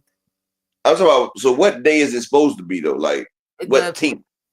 The 10th, like is it 19th? Is that's what the 10th is? Last year was on the 15th. This year is going to be on the 19th, which is a Thursday. Oh, okay. So it ain't no set day like Thanksgiving is the 24th. It ain't that like right. That. No, it doesn't look like it at least. So hold on. Everybody keeps saying it's the 19th. No, I was reading what everybody keeps saying. They keep saying it's always the 19th. Oh, okay, it's always the 19th. I don't know. Well, I don't even know. Honestly, I don't even know what Juneteenth means for real, Key. Like I really don't. Okay, so Juneteenth this year falls on a Thursday. Saturday is the Tank's fight. So they pushed Tank fight back because of the Caleb Plant fight. That's occurring in May. That's all I wanted to get out. So on this card, it is rumored that we could get a Jamal Charlo fight with Caleb Plant. Now I heard two conflicting reports. I'm waiting for my confirmation. I heard that Jamal Charlo could be doing a comeback, a tune-up fight, and they just be on separate cards. Or I heard that them two could be fighting. So I'm waiting to get confirmation before I just put it out there. Key, what do you think about that? What Planet 619 just said that's highlighted? Conwell could fight. Oh, that's a good fight. Ain't that the one that called out Shakur? No, Patrick Teixeira is the one that fought Xander Zayas. Last year. Okay. Yeah, he's a good fighter. That will actually be a good measuring stick because Teixeira, Patrick, he just keeps. That's what? Throw Patrick in there with any one of them boys. Well, not really. I like Teixeira. He got beat by Xander, but what I'm saying is, Key, like, have we seen Charles Conwell against anybody above a C rank? Okay, what's your definition of C rank? Give me a fight. Well, I got George Kambosos as a D rank, honestly. Let me see a C ranked fighter. Pitbull Cruz, I got him as a C rank. Okay, I can argue that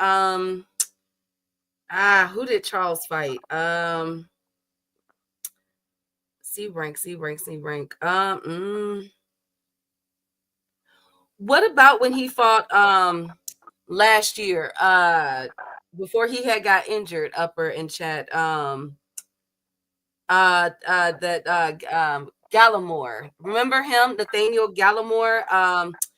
Remember black dude? I remember Nathaniel Gallimore. I didn't think he was that good though, but okay, well he's not. Okay, what about I guess not then. I thought Gallimore was okay, C level. Oh, what happened to damn Trayvon Marshall? He was pretty good up there. Trayvon, what's his name? The Marshall guy, is it Trayvon Marshall or something? The one at 154. Yeah, I think his name was Trayvon Marshall. That motherfucker was some shit too. Now, I don't know what happened. I would take Charles Conwell versus Brian Mendoza. I like Teixeira or Mendoza for both of those. No, well, Teixeira is at 160. Oh. No, never mind. Teixeira's at 154. I would like I like both of those names, Upper. I like Brian Mendoza would be a good measuring stick for him, wouldn't it? Yeah. Oh, Gallimore was a name, but he's washed. Oh, he's washed. Okay. Yeah, he's a bum now. But I haven't seen Conwell fight nobody on the level of Brian Mendoza. I honestly don't know if he could beat Brian Mendoza, Keith. Not the Mendoza that got in there with Fundora. I don't think he could beat Brian Mendoza, Keith. If I really sit there and think about it, the one that beat on Rosario, the one that beat on Fundora, I don't think he could beat him, Keith. I really don't. Brian Mendoza, style against Charles Conwell. Exactly. Planet 619. That's what I just said. He might beat the fuck out of Conwell. Shout out to my nigga Omega in the building. The king of the light-skinned brothers. Conwell Yeah, might get his ass think whooped. you know what? I would need to see how Charles Conwell would handle a Brian Mendoza. I want like that type of style. He might go to sleep. I gotta see it, but you know, Conwell is calling out everybody. He wants to fight, so Who did he call out? he said he's willing to fight Bakram. Oh, okay. We'll put him in there then. Oh my God, y'all don't have no faith in Charles Conwell. That's so mean. Hey Cash, hey Omega. That's a good fight, Ponsby. Honestly, at 140, Michelle Rivera would be a problem for Shakur. If you look at the Michelle Rivera that fought Sergey Kovalev, not Sergey Kovalev, Sergey Lipyanet. You said what, Key? I said that's a good matchup. The one that fought Sergey Lipyanet, Michelle Rivera at 140 is a motherfucking problem. They used to call him Ali, so he got the foot movement and he could box with Shakur. I would love to see that at 140. Hell yeah, Rivera. It ain't the same one that Frank Martin fought at 135. It is not. Michelle Rivera is not the same one from 135. That's all I'll tell you. Shakur might be in problems right there. Hello, Kenny. Hi, Fonsby. Okay, so yeah, nobody's calling on him. I wonder will we see Michelle Rivera return? But Caleb Plant, we know that Carmel Moten's going to be on the Caleb Plant card upper, and it's going to be in Las Vegas, Nevada. I'm praying that we get Caleb Plant versus Jamal Charlo, but let's be fair, upper and chat. Should Jamal Charlo get a tune-up, like y'all said for Jamel? Should he get a tune-up before he get in there with Caleb Plant? What say y'all? I think, hey Zulu, good to see you, King. Fundora is so overhyped, man. I like Fundora. I'm the minority of that equation, Kenny. I like Fundora. I like him. He's what you see is what you get with him. On a cliff, but listening. Okay, please be careful. Please be careful, Zulu. I think that Jamal Charlo definitely, before he get in there with Caleb Plant, especially with the momentum that Caleb Plant has right now, because you know he's another fighter that I definitely respect, always going after all the smoke. But Jamal Charlo has been going through some things. We all know that, from arrest to all kind of craziness, you know, that's going on in his life. I'm praying that everything is worked out, especially between him and his brother. So I wonder if Jamal Charlo, he's another one that needs to get a tune-up before he gets in there with a Caleb Plant, someone that has the momentum at his side. I'm just saying, Dondrick, and hey, Dondrick, Jamal versus Boo Boo because Boo Boo track. Okay, you know what? You could have kept that. You could have kept that, period. Okay, Boo Boo will be back. Don't even trip. Thank you, Kenny. They just be skipping past my boy Boo Boo. Thank you. I got a Boo Boo fan up in here. Period. Salute to my nigga Zulu Line in the building. Salute to Brock Howard in the building. Hey, shout out to my brother. Always coming through. Cash out. Mr. Altruistic with the $10 hollering. Attention was mentioned in the downtown's hoes in the convention. Appreciate you, my brother, for showing support. All praise to the Most High. And can I get just 3 more people to support the ground for the day? That would be most expediently appreciative. If y'all can get me 3 more people to support the ground for the day. Shout out to Frequent Liar in the building. Lion Frequent in the building. Oh my God. Hey, Frequent. Hey, what Brian. You gonna lie to us? What you gonna lie to us about the day, Frequent? Okay, we're not even caring about that. Look. Now look, hey, Marquis, good to see you. Shit, Kitty, I done gave Kitty a damn wrench. Now he on Key's team already. Look at her. Key done got her one. She got her one. No, he know greatness. Look, Boo Boo gonna be just like Devin. Zo gonna ran down, quit some pants down. Boo Boo shit it. Whatever. Y'all such haters. He know greatness. Okay, period. Now a person for Jamal Charlo. Okay, first of all, answer the question. Should Jamal Charlo hop in the ring with Caleb Plant with all the momentum behind Caleb Fuck Plant? no. No. Jamal Charlo needs a fucking tune-up. Like, it was cool when he came back to fight Benavidez, but then why take another damn long ass layoff? I don't understand that. Like, you was trying to get back in your swag tack. You was trying to get swag tapping again.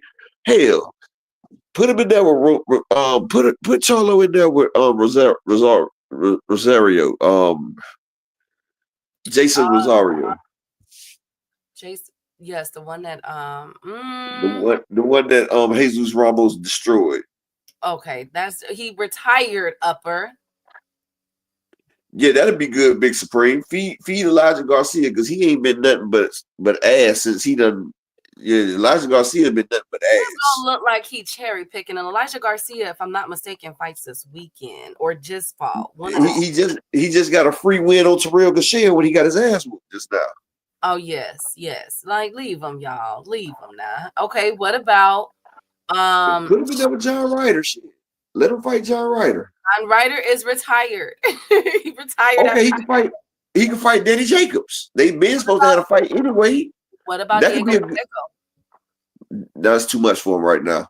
Oh. Like, he's still coming up. I mean, he's still coming off a layoff, but honestly, put him in there with Danny Jacobs. They both come off a little layoff, and him and Danny got history.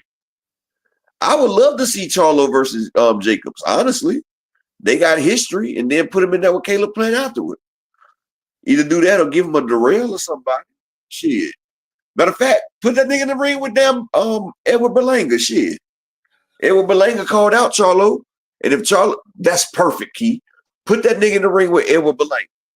If Charlo can't beat Edward Berlanga, then he needs to go sit the fuck down. I don't give a fuck how rusty Charlo is. If he cannot beat Edward Berlanga, he needs to go sit the fuck down, because it's no way possible. Huh?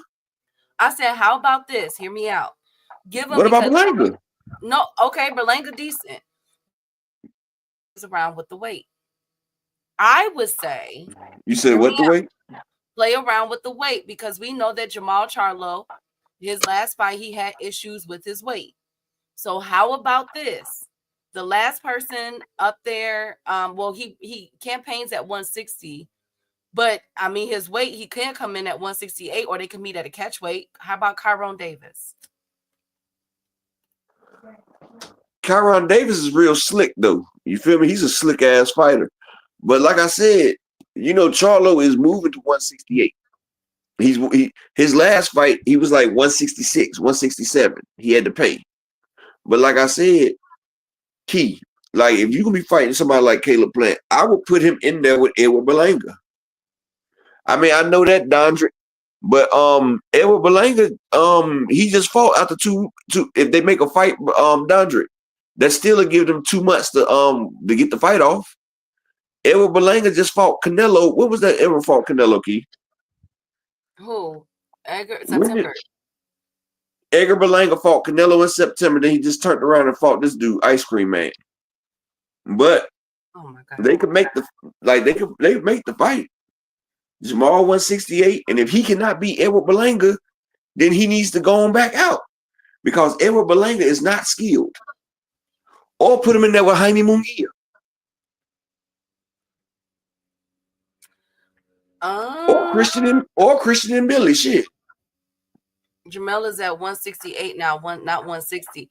He's 168 now. Ron Davis he knows how to go up and down in weight.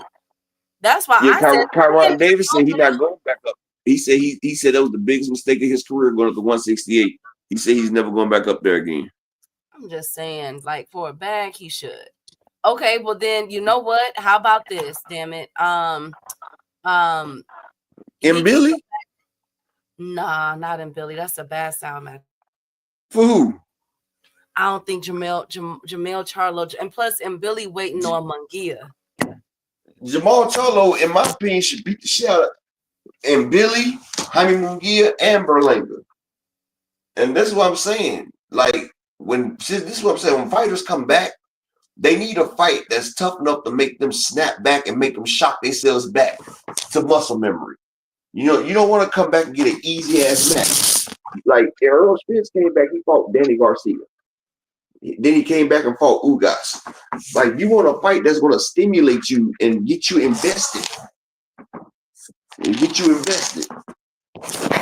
No, I think that yeah, he's fighting Jaime and Billy Banks. I'm sorry, and Billy is waiting on. He got a fight coming up, and then he's waiting on Jaime. They're trying to get them two lined up, and Billy will hurt Charlo. I think that would be a bad style matchup to come back to. Edgar Berlanga plays around, so and that'll be a really good fight build up. Another person, I think. Shoot. Give him Trevor McCumbee. Trevor McCumbee. Okay, measuring stick that Caleb Plant beat up. Okay, that's a good measuring stick. Will McCumbee, because I think McCumbee just fought too, didn't he? New Munguia, Berlanga, and Mbili. I would favor him. I don't know all three of those, but Mbili with his style, not a first. Did y'all not see Mbili versus Sergey Deverenchenko? Like, I've been telling y'all, Mbili is not that fucking good. Sergey Deverenchenko with a fucked up shoulder was beating the shit out of Christian Mbili. And like I said, Charlo is probably one of the only people that really beat Sergey Deverenchenko. One of the only people that really beat Sergey Deverenchenko. Mbili is a hype job, man. Jamal Charlo would destroy that nigga, dog.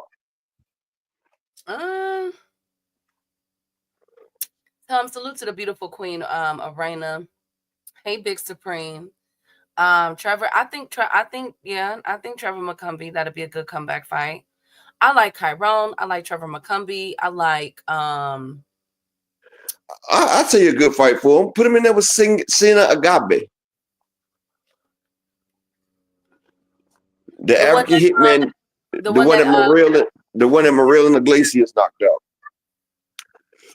Yeah, that'd be a good one too. He still got big power. Oh yes, Lava Spoomer. Yeah, I forgot about him. That one, Big Supreme. Yeah, that would be a good one too. Let's see what they got planned. Charlo brothers are making their return. Yes, Supreme. One in May, and the other one, hopefully they can get him either on the Tank Davis undercard or the Earl Spence or the 154 card that they're trying to put together. Basically, both Charlos will be back in the summer. Okay. Hey, Richard. Good to see you. I'm the only Jamal Charlo fan in here, so my opinions matter more than y'all's. I absolutely agree. But we also have to remember, Dondrick, is that they're both coming off of 2-year layoffs. You know what I'm saying? So they do need the touch-ups. And that's why I said Trevor McCumbee. Trevor McCumbee, he was undefeated until he just lost to Caleb Plant. And I feel like if Jamal Charlo cannot beat a Trevor McCumbee, then he needs to sit down. I'm not saying Trevor McCumbee's ass, but going against Charlo with his skills, if he cannot separate himself from Trevor McCumbee, then he needs to sit down and he gonna get hurt at 168. He gonna get hurt. Well, speaking of getting hurt, I'm hurt because the Keshan Davis versus Edwin De Los Santos is not. Hold on 1 second, Key. Hold on 1 second. I'm sorry, best friend. Kenny Drake, ain't Callum Smith the one that Canelo beat the shit out of, bro? Ain't Callum Smith the one that Canelo fucked his arms up? No. I could have sworn that was Callum Smith. Was that Callum? Let me look it up.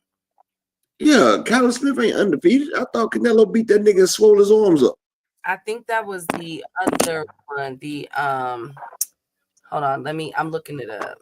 All right, check it out from a bit, man. I might be tripping. Let me see. Canelo. Okay.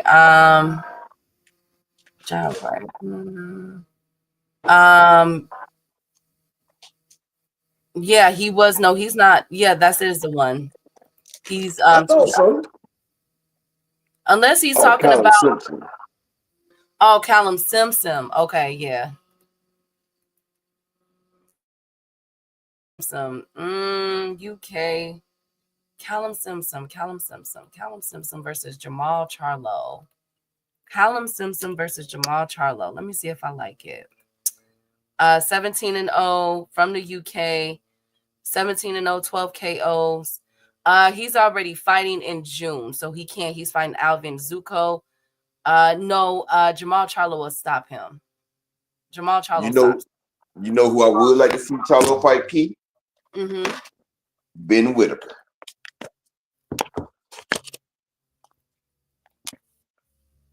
Charlo versus the drunken, the Mr. Miyagi Ben Whitaker. How about that? Because you're a hater. Ben Whitaker is nervous. His leg is broke upper because he got the ring upper. Well, let him get in there with Charlo and get his spirit broke. Damn it, I hate that nigga. He on the same level as he on the same level as Dillian White with me. He broke his leg. Okay, that's Artha Franklin, Brock. But Turviev also become That'd be a good one, Big Supreme. That's the one that beat the shit out of Jared Hurd. That's the one that beat Jared Hurd. The one that Jesus Ramos beat the shit out of him though.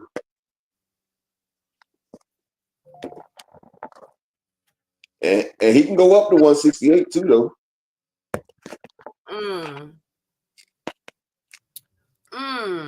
That's an interesting style matchup.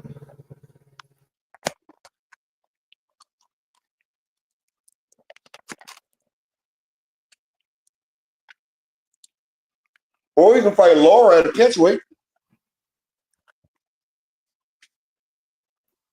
What about Suliki or Shishkin? He stops Shishkin.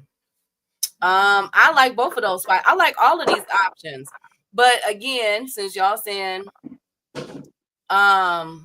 walk what you say, I got you, GM. Or put him in there with Damon Nichols. I don't even think my boy Nichols is fighting anymore. Selecki is a good fight. Yeah, Shishkin, I think he stops, but Selecki, that'd be a good fight for Jamal.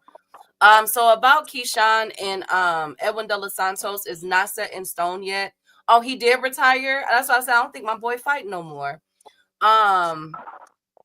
So Boo Boo Andre retired him. Period. You know I got to throw that up in the upper. I'm not even about to speak on that. Let me sip my tea. Period. He ain't knock him out though. Period. Hey, y'all some haters.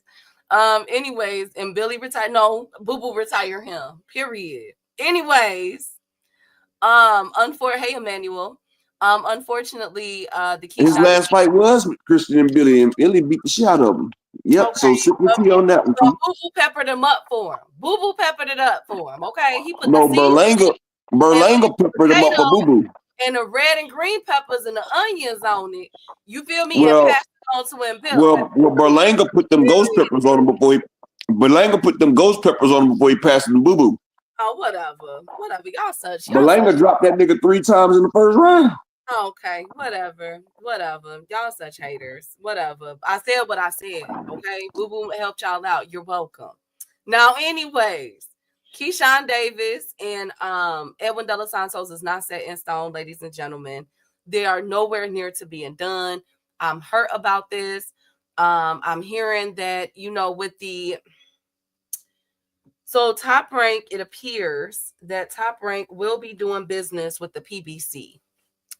And with this merger occurring, I think their last date is like June 25th or something like that.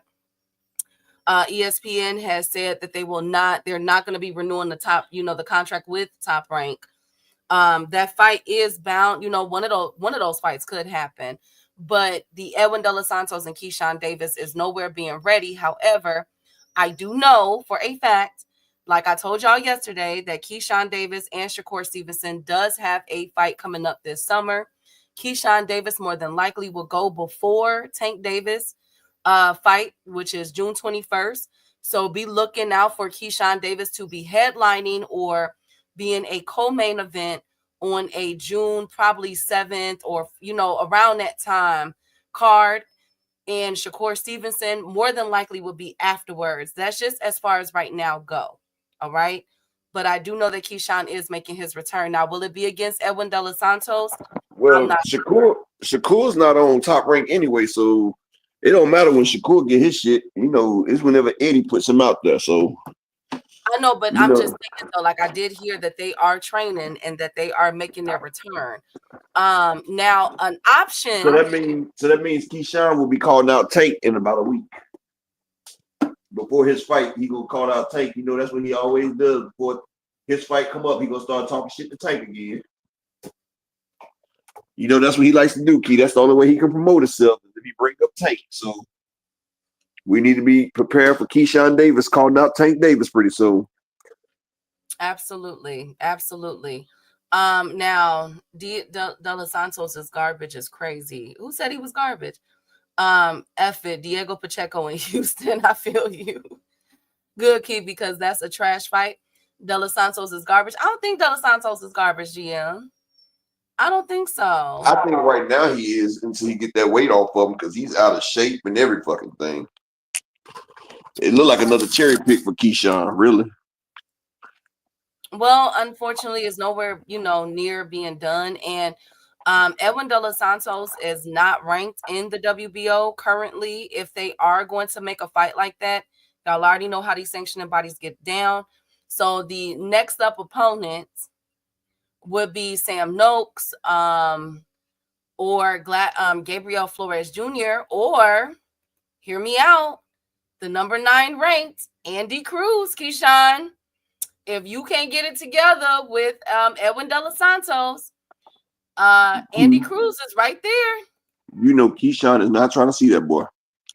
And guess who's next man up after that, Upper? Abdullah Mason. He definitely don't want that smoke. So, Keshan, you got 2 options right here, friend. 9, 10. 13 is Frank Martin. I did hear that they were trying to make Edwin De Los Santos versus Frank the weight. Because Frank Martin was looking to move up to 140. So I will put that out there. Hey, K. Kowsey. Good to see you, King. Shakur most likely going to be on the undercard of Crawford and Canelo. I'm hearing that he's going to fight before then. That's what I heard. You could possibly be right about that too. But I did hear that both Keshan and Shakur Stevenson will be fighting this summer. Andy Cruz ready to get stopped. Keshan needs to stop bringing people down from 140. De Los Santos ain't trash. Probably hits too hard for Key to be making this fight defense against. Well, he's not even ranked yet. So Andy Cruz, autistic, Omarion. Okay. Thank you, Big Supreme. I'm gonna be honest. De Los Santos is a decent fighter, but De Los Santos has been out the ring for almost 2 years. De Los Santos is about 180 some pounds right now. He's out of shape. Like Edwin De Los Santos hasn't been able to train or nothing because of them blood clots. It's going to take a minute for him to get back in the swing of things. So Keshan fighting Edwin De Los Santos, he has a clear advantage because Edwin De Los Santos hasn't been able to work out in 2 years. Like, and I don't think he can get all that back in one training camp. He's not. We're just going to be real about it. Well, we'll definitely see. I'll keep my eye on this, what's going on with these negotiations, but Keshan does have 2 viable options. We know that Abdullah Mason, although he has a fight lined up, we know that Abdullah Mason fights every 2 to 4 weeks. And we also know that Andy Cruz has been calling out Keshan Davis for the past 2 years. Whether you think they will lose or win, regardless of that fact, we do know that Andy Cruz wants all the smoke with Keshan Davis. We cannot overlook that. And he is ranked number 9. He already beat Dennis Berinchyk. Raymond Muratalla is going IBF. Sam Noakes got a fight lined up. Zaire Abduliev has a fight lined up with Raymond Muratalla. All these other fighters is like the 2 names that will definitely, what Keshan is trying to do with his career will be Andy Cruz or Abdullah Mason. That means that's the 2 people he's going to duck. Abdullah Mason is too dangerous for Keshan. He's not getting in the ring with him. And he could have been made the fight with Andy Cruz. Eddie Hearns already told Keshan he'd give him his biggest payday to fight Andy Cruz. Eddie Hearns just said that last month. He keeps telling Keshan, you fight Andy, I'll give you your biggest payday.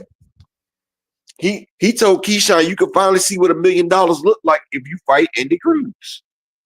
But the businessman ain't standing on business. Well, let's see how this goes. But unfortunately, I really wanted to see that Delos Santos versus Keshan Davis fight. But I get where some of you guys are saying, pump the brakes. But yeah, it's on hold. It's on hold right now, y'all. You know Eddie be capping. Oh my goodness. Now, I can't say that Cash Crypto because you see he did offer BNJ. He offered him 18 times his biggest pay. He offered that man almost $2 million. And they turned it down. They turned that shit down. And honestly, in my opinion, I would favor Keshan over Andy Cruz, but the man has beat him 4 times, so he might know something. He might have that nigga number. And I remember Keshan did an interview after their last fight, and he said Andy had him hurt in the ring. And I be looking at Andy, I be like, damn, don't even look like he throw punches that hard. But he must got some type of power because Keshan even admitted it, Key, that nigga had him hurt. So maybe Keshan knows something we don't know. And that's why he's staying the fuck away. He said, it's the reason I lost 4 times to this nigga. He said, you're not about to do it on cable TV. Nope. Keshan said, you're not about to do this shit in the pros. You did it 4 times in the amateurs. That's enough, nigga. That's enough. It ain't gonna happen again. And can I please get 3 people to support the guy? Cash App, PayPal, support the grind in here, people. Can I get 3 people to support the grind for the day? But yeah, he must know something. I mean, go good. Keshan might be a lot better, but Andy Cruz ain't stopped getting better either, bro. Andy Cruz getting better as well. I just seen Keshan 2 fights ago. What was my nigga name in Dallas that he fought Key that went tooth and nail with Keshan? There was a draw. No, it was a no contest. It was a draw before that, though. Was it? I thought he won it by like split decision. Let me see. Well, I had it as a draw. Are you talking about Nahir Albright? Yeah, Nahir Albright damn near beat that man. And ain't nobody gonna say that Nahir Albright is a world beater. But he was beating on Keshan's world. I'm just saying. Thank you, Upper. Everybody look good when they're going against these flat-footed Europeans. Hi, go good. Now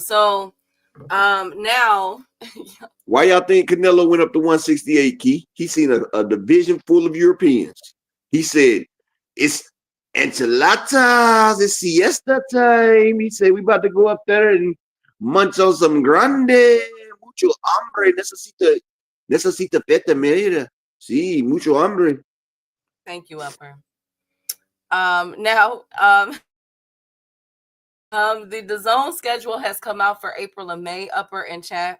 And some people are wondering where the heck is Golden Boy. So as we know, Jai Opataya cussed out Oscar De La Hoya and Golden Boy because he wants Zerto.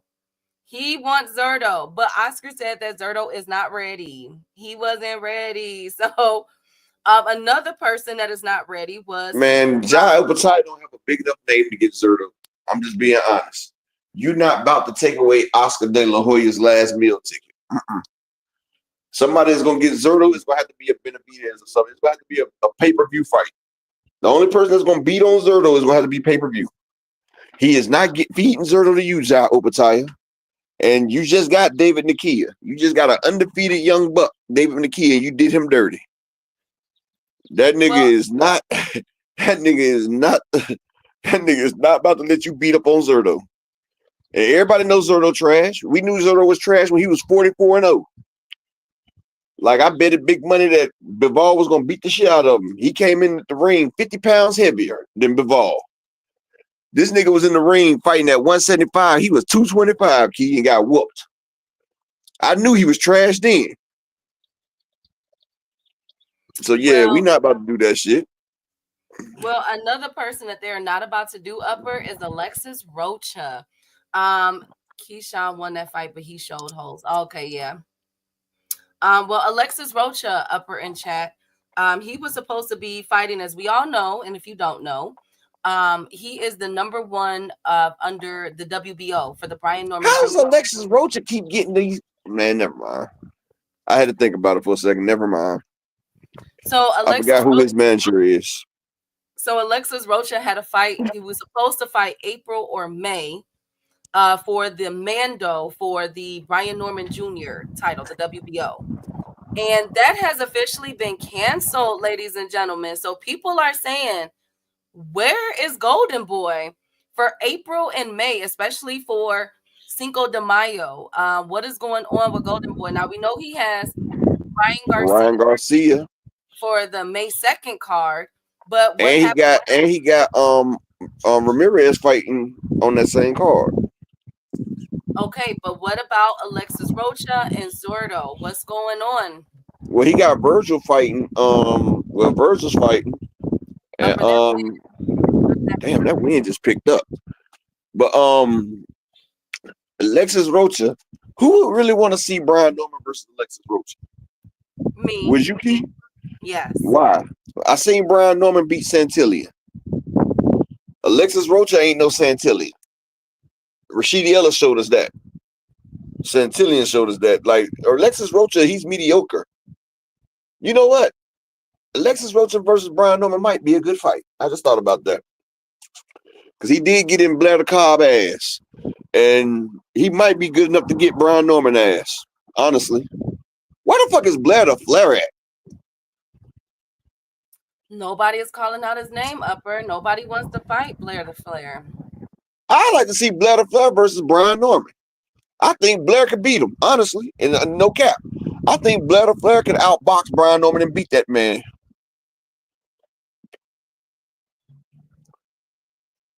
I really do, Key. I'm thinking of the matchup. I'm thinking of the matchup.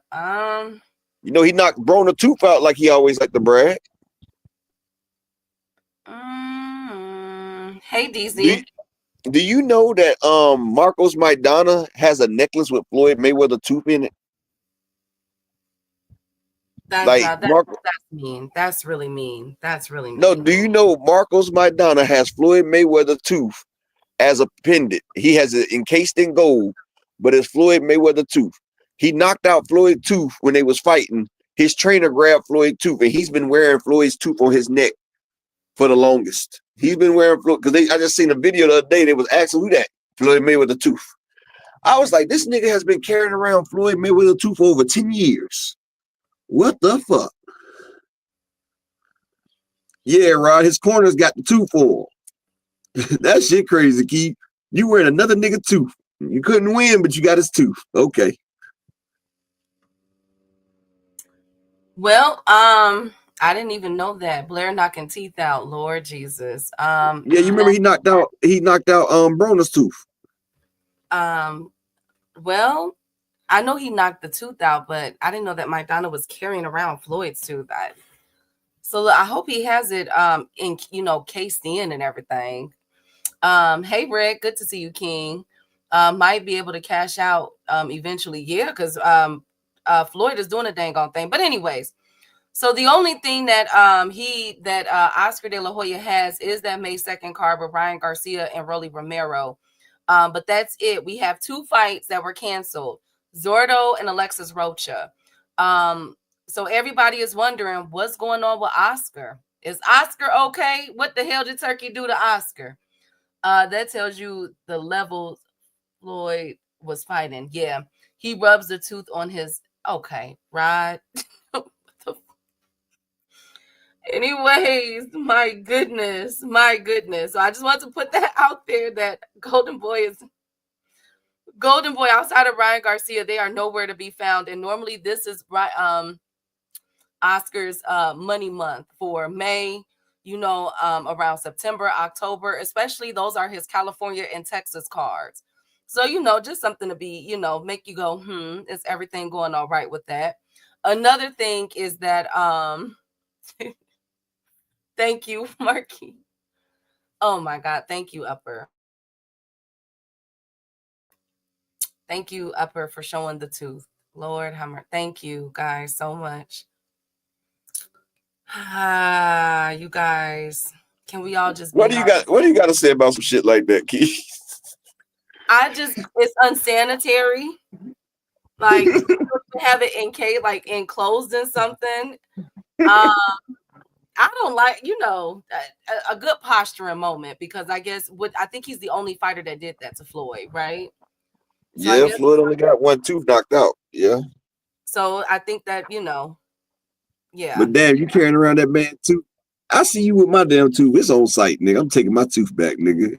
You can't. You will have to fight me for my tooth again. Give me my tooth back. I mean, you can't report me to the police because it's actually my fucking tooth, nigga. So like, what you gonna say? Oh, he beat me up and took his tooth back from me. Exactly. Like, yeah, I would have to fight for my tooth back, especially if you took like my wisdom tooth or my front tooth, one of them.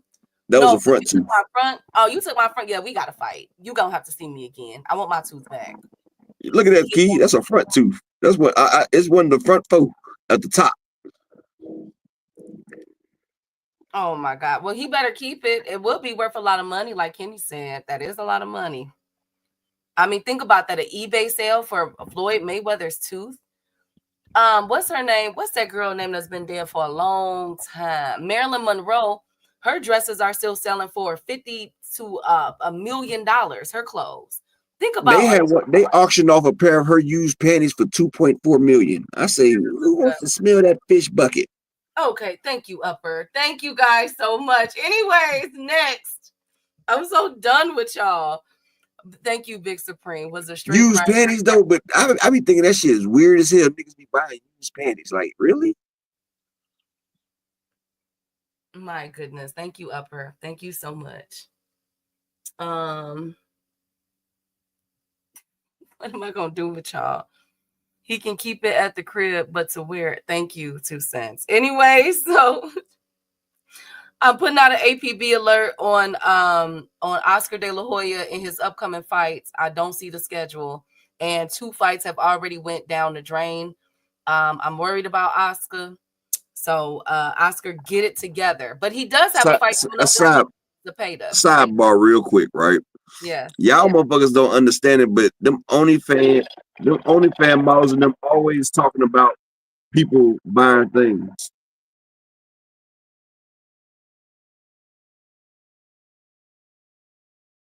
Thank you, Upper. Hey, General. Oscar was interviewed and said Canelo doesn't need to be his friend, but they can work together. It's nonsense to be fighting each other. Oh, Oscar's turning over a new leaf with Canelo. I think he was trolling because they tried that before. And Oscar came out and said, Canelo, F you. So I got to see it to believe it, DZ. I got to see it to believe it because he cannot stand Canelo. Speaking of cannot stand, okay. This weekend when we have Zepeda and everything, I'm hearing that they are drug testing. Remember, Tevin Farmer made a big hoopla about that, Upper in chat. So it looks like they are getting drug tested for this fight. So yay, we don't have to hear anything else about this. It will be I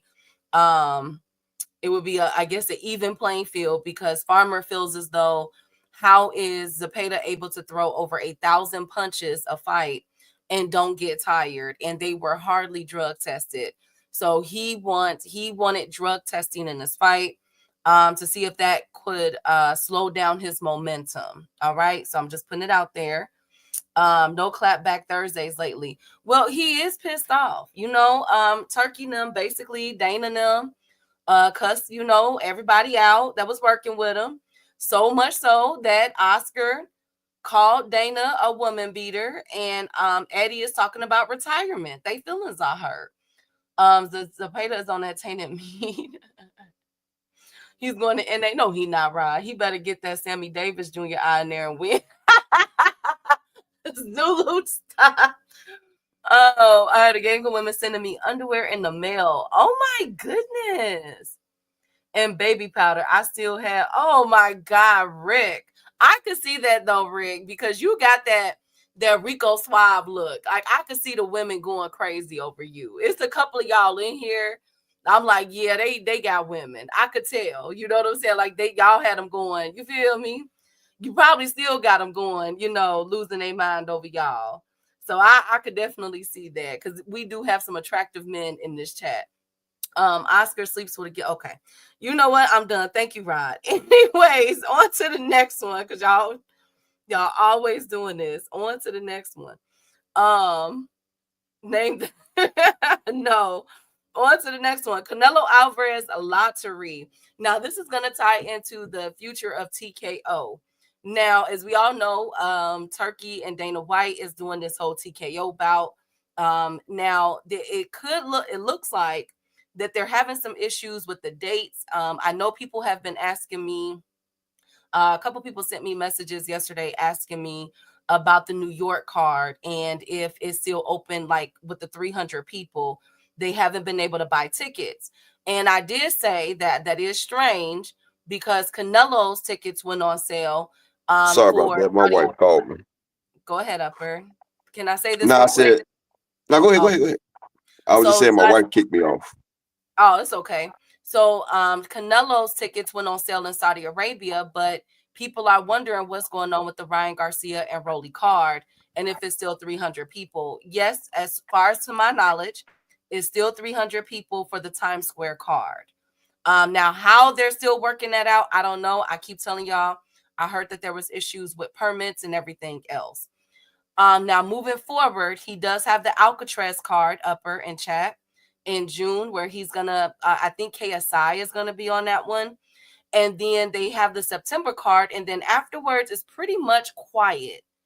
Like they're trying to work some things out in the background.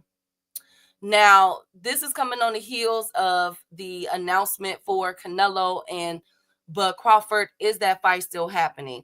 My source has still told me that Canelo has not signed for that fight. Okay. Can I speak on that? Yes, go ahead. Now, like I explained earlier in the on the show before Dr. Key came up here, the Saudi government has limited Turkey al-Shitty's funds. So depending on what they can do off this Canelo fight, this is the funds that they're gonna be allocated to work with. So they're gonna be stuck with these funds. So if he does not turn a profit, his funds are gonna be severely limited, and he's gonna be able to work with what he makes off this fight right here. That's why he got Bud Crawford calling for Tank Davis to get on the undercard with him, which would never fucking happen. But Turkey al-Shitty is a desperate man right now. Just like I pulled up and I showed y'all that he's only worth $5 million himself. Now he has access to $3 billion, but that's the Saudis' money, and they done put a tight lid on that because he's been losing money hand over fist. I mean, and he really doesn't have the money for the Canelo fight. Honestly, he's banking on this William Skoll and Canelo fight doing good. That's why they got them boys fighting at 6 o'clock in the morning in Saudi, or is it 4 o'clock in the morning, Key? 4 a.m. Yeah. Them boys are gonna be fighting at 4 a.m. in Saudi. So yeah, so that right there, Turkey is on survival watch right now. And what I was saying before my wife kicked me off because she heard me talking, so she called me like, "What the fuck you talking about panties?" I had to explain it to her. But if y'all look, most of them OnlyFans girls and people say they get the most money from people wanting their used panties.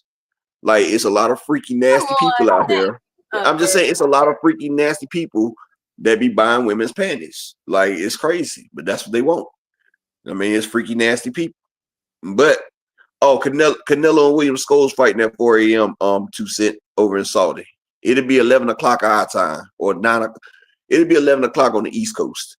But yeah, I still need 3 people to support the grind today. Give me 3 people in the Cash App or the PayPal to support it.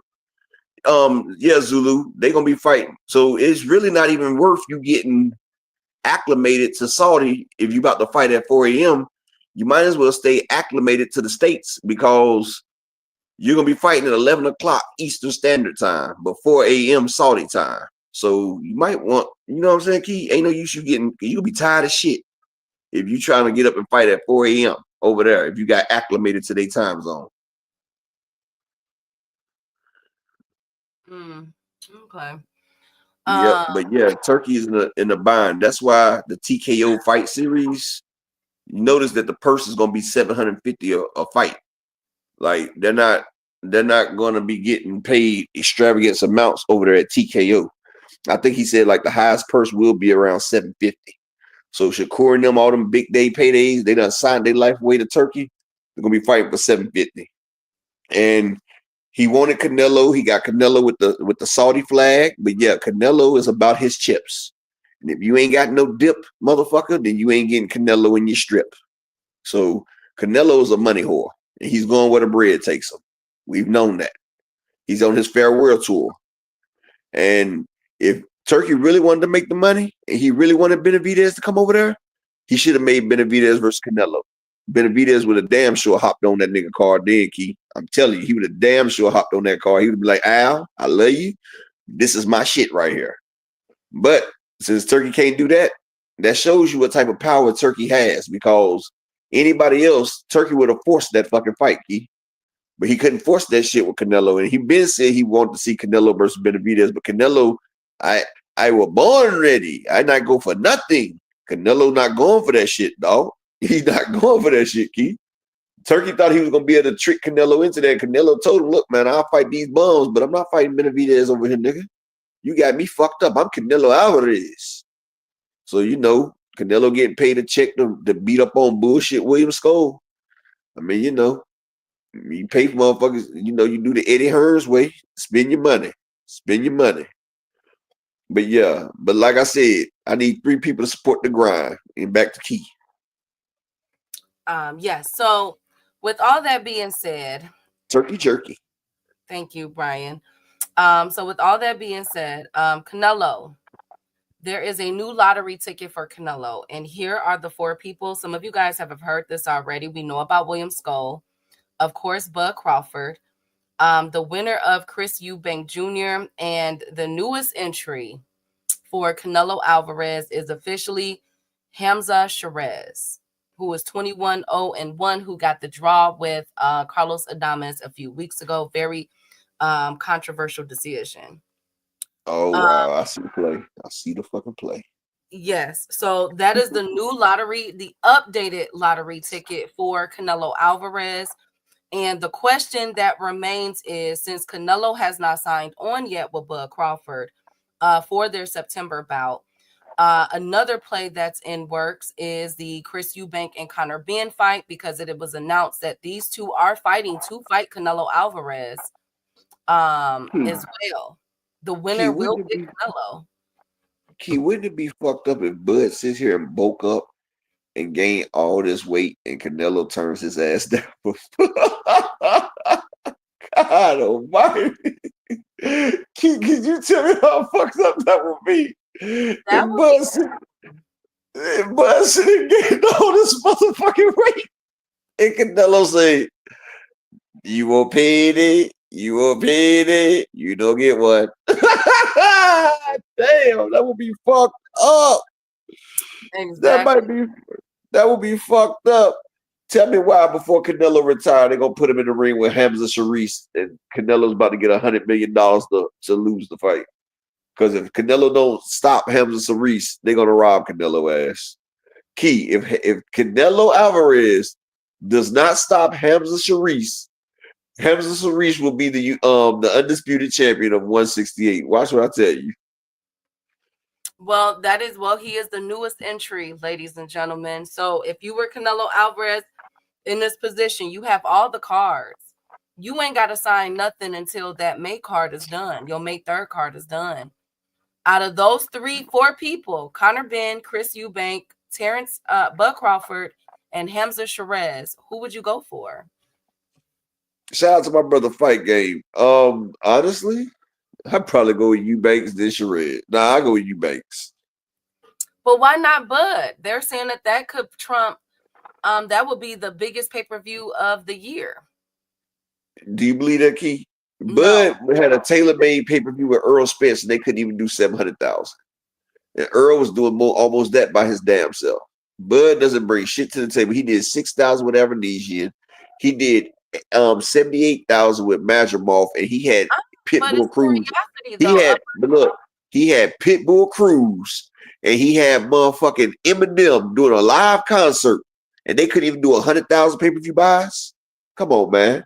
And y'all seen the hate that Canelo got after he beat Jamal Charlo, a natural 154 pounder, not a natural 135 pounder. Shout out to my nigga Fight Game in the building. Long time no see, my brother. But yeah, that right there, he would get no respect for that. He would get no respect for that. And shout out to my brother Animalistic in the Cash App with the $5 holler. He say, here go my part, boss. I appreciate you, King. Thank you for supporting the grind. I just need 2 more people. Can we get 2 more people to support the grind for the day? I don't ask for much, just 5 people a day. I'm good. But let me get 2 more people to support the grind for the day. I appreciate y'all. I mean, but I I think appreciate everything y'all do. I think that with the Canelo and Bud fight, I think that it would be a curiosity. Because Well, Charlo was undisputed. Hold on, because it will be a part 2, undisputed versus undisputed. A lot of people hold Bud Crawford as the number 1 pound for pound in all of boxing. He's already been mentioned with legends like Sugar Ray Leonard, Floyd Mayweather, and everything else. He's slowly but surely eclipsing himself to that level of all around great of all time. So, and Canelo, we already know first round Hall of Famer. Canelo fought everybody. That's why I give Canelo so much leeway, because Canelo been fighting since I was a kid. You feel me? It won't be undisputed versus undisputed though, because Bud only has 1 title. But they will be able. That's how they're gonna market it though. Undisputed 2 times. Look, Canelo was only 1 time undisputed, but Crawford. He's about to be 2 this week. When he fights William Score, he's gonna be 2 times. We're gonna have double undisputed. Canelo, the Mexican warrior, versus Bud Crawford, the American monster, right? The pound for pound great, pound for pound going at it, double undisputed. Only a few handful, but who is the ultimate undisputed? Yo, that was cold. I did that. That was pretty good, Upper. Don't lie. Y'all like that. Y'all liked it. What, 2 cents? That would be his karma for not rematching Spence. The UK fight for Canelo is going to be big. Yeah, it would be crazy if slow ass Gold beat Canelo. I swear to God, I might put some money on it. Just see if I could win something. Hey, great. shout out to my brother Fight Game in the Cash App with the $5 holler. He said, this is my favorite show. He said, I would light up and I blaze before I watch it. And he said, kisses for Dr. Key. Ooh, Strong J. Oh, and see, y'all know Strong J didn't wear panties, so niggas can't buy Strong J's panties. No. Oh my God. Hello, Fight Game. Kisses back at you, King. Hey, thank you. Oh my God. I just need 1 more person to support the grind. Who gonna be that somebody? Like Aaliyah say, are you that somebody? Tell me if you that somebody. I just need 1 more person to support the grind. But Key, we know Strong J didn't wear panties. Thank you, Akilo. And they call you Kiki a la Strong J. No, you call me that, and I don't know why you continue to call me that. No, Akilo.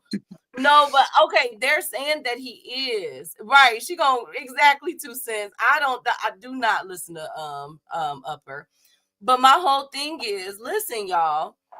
I think that they could really market this as double undisputed. Like, who is going to be the king, the ultimate undisputed champion? Like they tried to do with Usyk and Fury. You know what I'm saying? Who is the king of the heavyweight? We didn't have a heavyweight king for the past, 15, 20 years? They crowned Usyk. Yeah, yep. Oh, 2 cents. I ain't worried about that. That's one person my wife really ain't got to worry about is Key. Like, yeah, that's the only female I think I can talk to on the phone and she don't get mad about.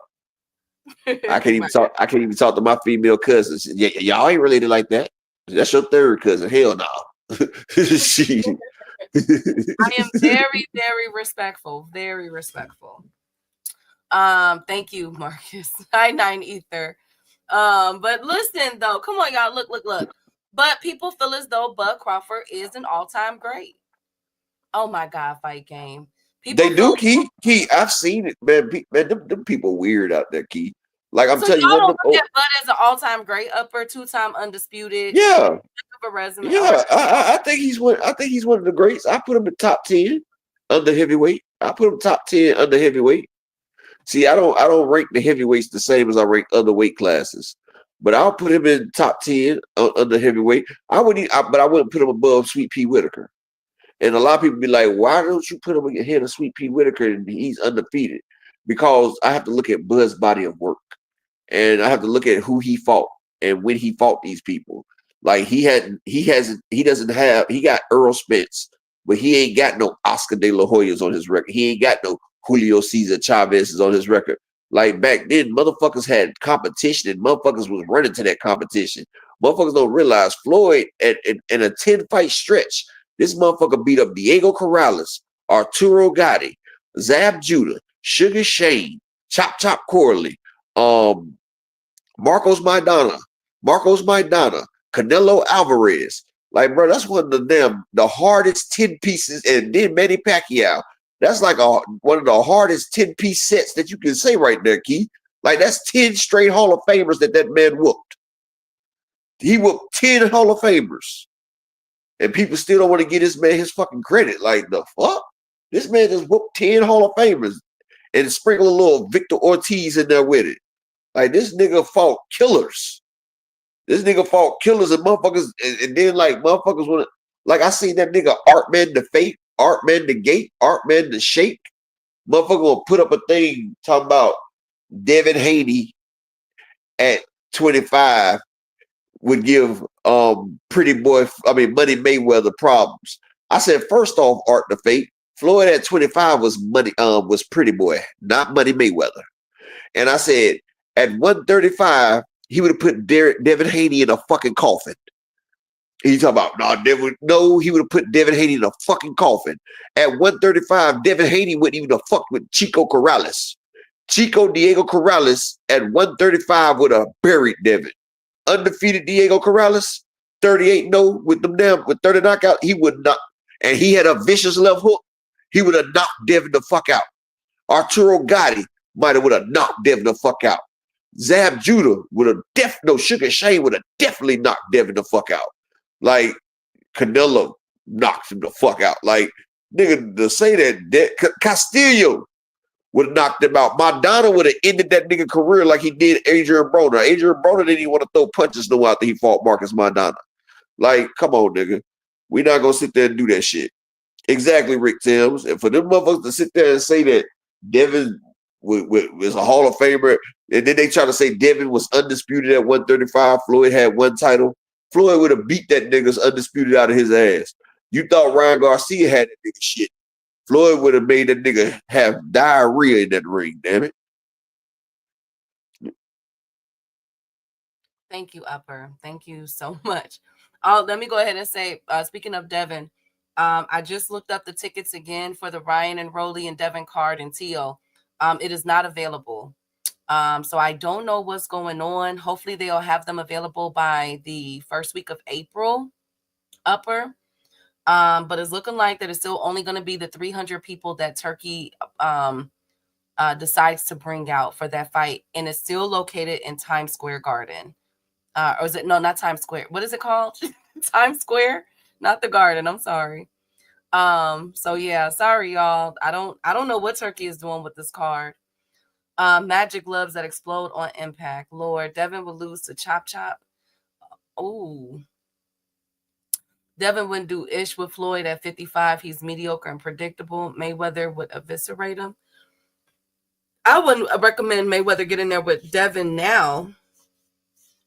But if there was a conversation a debate had about Floyd versus Devin back at 135 or 140 or 147, it's Floyd all day. Of course. And shout out to the beautiful queen, Miss Murphy, in the Cash App with the $5 holler. I don't want to say your whole name, but appreciate you, queen. Thank you for supporting the grind. And I appreciate you, beautiful. Thank you. But Echelon appreciates you. I think Miguel Cotto stops Haney at 135, or at least beats the hell. Well, let me see. You talking about Miguel Cotto? I don't even think Miguel Cotto could have made 135. The Cotto that fought Floyd would kill that. Yeah, I think Cotto would have stopped him. Cotto fought him at 154 or 147. I can't remember. But Cotto wasn't no small nigga. Well, Devin could get 147. He's fighting 144 now. Devin can get to 165 in 12 hours of rehydration. So yeah, Devin can get every fucking weight that Floyd has made. But you can't. I don't even think Devin beats motherfucking not Chop Drunken Master. I don't think he beats him. I don't think Devin beats Cor. I mean, you think he beats him? Augustus. I don't think Devin beats Augustus. Augustus got power and he got. Did you not see that fight between Floyd and Augustus Key? Yeah, Floyd did say that was his hardest fight. If you look at him, Floyd was busted up in that fight. Emmanuel Augustus. I got Emmanuel Augustus over Devin Haney. Like Emmanuel Augustus wasn't no goddamn slow leak. The fuck? Exactly, B-Dog. Emmanuel Augustus might stop that nigga. And he had a vicious left hook, Key. One thing about Devin, he's susceptible to everybody with a left hook. I just went down Floyd Mayweather's resume just now, Key. And everybody after Floyd being 5-0 beats Devin. After Floyd fought his 5th fight, Devin beats nobody else on Floyd's resume. Let me I don't even think he beats Berto. Berto was a good. I like Berto. And y'all, yes, I seen that shit, GM. That shit pissed me off. Devin Haney doesn't get no respect from nobody. Oh, Key, you ain't see that shit. Devin Haney doesn't get respect from nobody in boxing but George Kambosos because they both losers. Devin Haney sat there and said, and George Kambosos, and look, this is why I say the Devin Haney fan base like to pick and choose because they call Ryan Garcia racist. But George Kambosos was talking about getting niggered and all this shit. Like he said some of the most racist shit. And Devin Haney calling him my brother. He talking about, man, good job, my brother. And he's talking about, yeah, we're going to do this shit, my brother. Good luck on your fight. Oh, yeah, Key. Them motherfuckers was dick glazing each other like hell, man. I say, man, 2 fucking losers. Like Devin Haney doesn't have no friends in boxing but George Kambosos. And the only reason damn Kambosos licking his ass cracked because Devin beat him 24 rounds. Let me see if I can get that shit. I'll be right back, Key. Oh, my Lord. Hey, Big Dog Willie. Grease versus Augustus is a good fight. I got hair grease. Thank you, Big Dog. A sword fight. Hey, Terrell. Yeah, they so rough on him. Yeah, he does beat Ricky Hatton. He does. I'm looking at Floyd's, because I didn't know that this was a thing. That they said, comparing to Floyd and Castillo. Nah, I don't think he can beat Castillo. He probably could beat Henry Brussels. Who remembers Henry Brussels? He could probably beat Henry Brussels. Shoot. Puerto Rican cat. Who remembers Brussels? Wow, Frankie Randall? Wow. Okay. I gotta go back and look.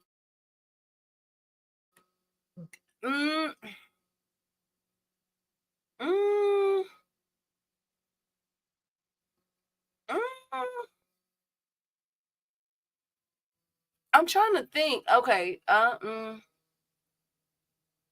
I know Castillo, that'd be tough. I don't think you gotta have a Castillo. Castillo was a bad boy. Gotti was a bad boy. Baldomir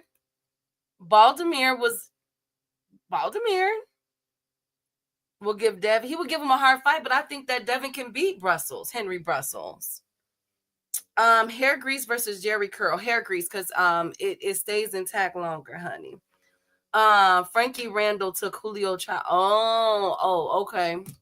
I will research into Frankie Randall. Haney versus Vince. Ooh. Okay. That's a tough Vince.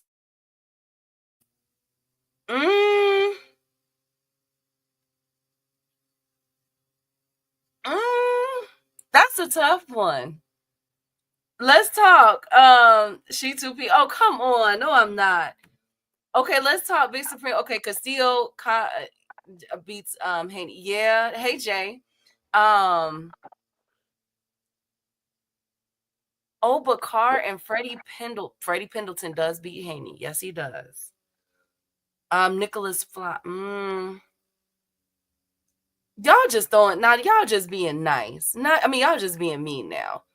Key, tell me that. Look at this fake ass shit.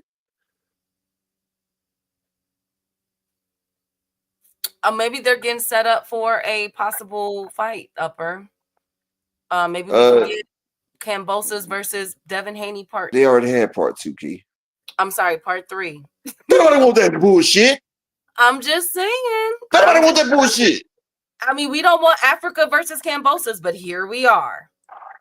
Oh, and did you see that Africa and Kambosos are fighting on Tank Davis's fight day, June 21st? I was like, Africa. Okay. They really ain't gonna get no views now. And look, and then motherfucking Africa had another telling himself, Key. Because him and George Kambosos was arguing, and Africa said, I'm not Devin Haney. And George Kambosos said, you damn right you're not Devin Haney. And Africa said, I'll beat your bum ass because you a bum. Well, nigga, you know he's a bum.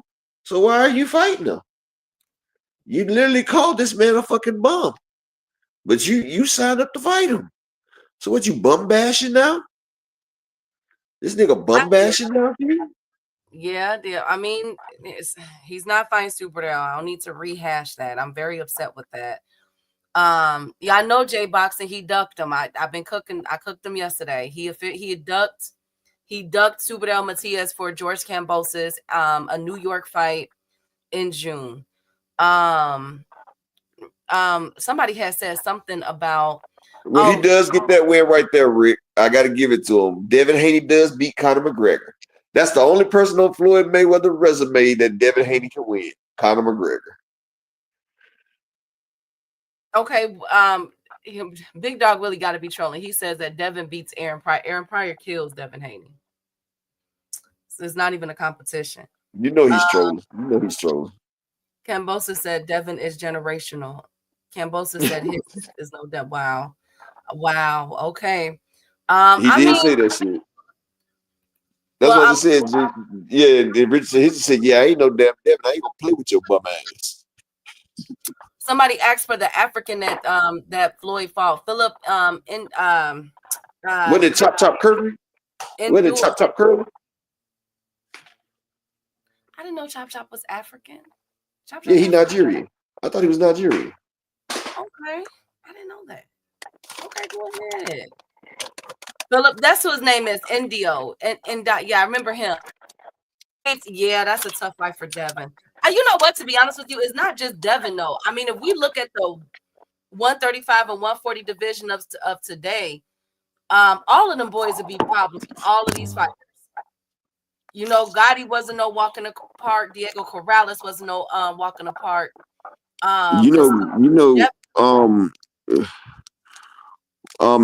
Hatton destroys Devin. No, he don't. Or now that's just disrespectful. I got all of them boys like okay. Who was the white boy that beat Costa Zoo? Wasn't that Ricky Hatton? Yes, wasn't that Big Supreme? Wasn't that Ricky Hatton that beat Costa Zoo? Yeah, it was Hatton. And you don't think Hatton beats Devin? Ricky Hatton was destroying shit, Keith. Costa Zoo destroyed Devin's godfather, Zab Judah. And after he beat Zab Judah, Ricky Hatton beat the dog shit out of Costa Zoo. And then Floyd dogged Ricky Hatton. Hatton beats Devin. I got Hatton over Devin. Hatton was merciless. Not Polly my oh come on. Polly. They got the same power, Big Supreme.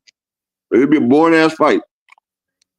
Devin beats Polly dude, whatever. No. Yeah, he'll beat Polly Malignaggi though. I don't know. Because Adrian Broner had a little problem with Polly. He couldn't get Polly out of there. Remember, Adrian Broner didn't look that good against Paulie. I think he won like 7-5. Amir Khan? Oh, come on. Y'all In his prime, Amir Khan destroys Devin. Don't do that. Amir Khan was beating the shit out of Danny Garcia till he got that no hook left.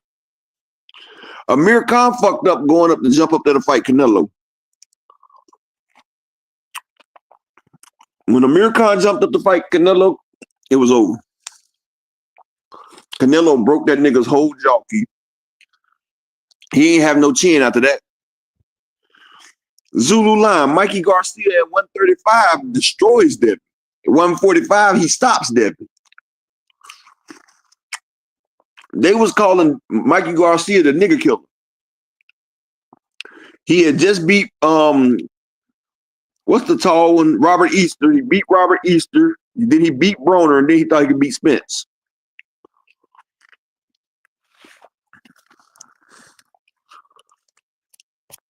Devin Haney versus Mikey Garcia. That shit wouldn't even be funny. Because Mikey got that Mikey is southpaw with that dangerous left too. You guys, y'all just say anything. I don't know about Breedis Prescott at 140. Breedis wasn't as good at 140 as he was at 130. Man, to be honest, Gamboa in his prime stops Devin. Uriokas Gamboa, the Cyclone Guantanamo, he stops Devin in his prime. Devin already beat him, Upper. In his prime, the Cyclone Guantanamo stops Devin. That nigga that fought motherfucking Orlando Salido, the nigga that was supposed to unify with Wanma, stops Devin Haney. Man, Gamboa was amazing, dog. Terence Crawford barely got out that fight. And the only reason Terence Crawford beat Uriokas Gamboa is because Gamboa came off that damn layoff and he jumped up them weight classes. If damn motherfucking Gamboa had a fight in between the Crawford fight, we wouldn't even be talking about Terence Crawford. Gamboa was that nigga, dog. They fucked him off, though. They didn't let him get it acclimated.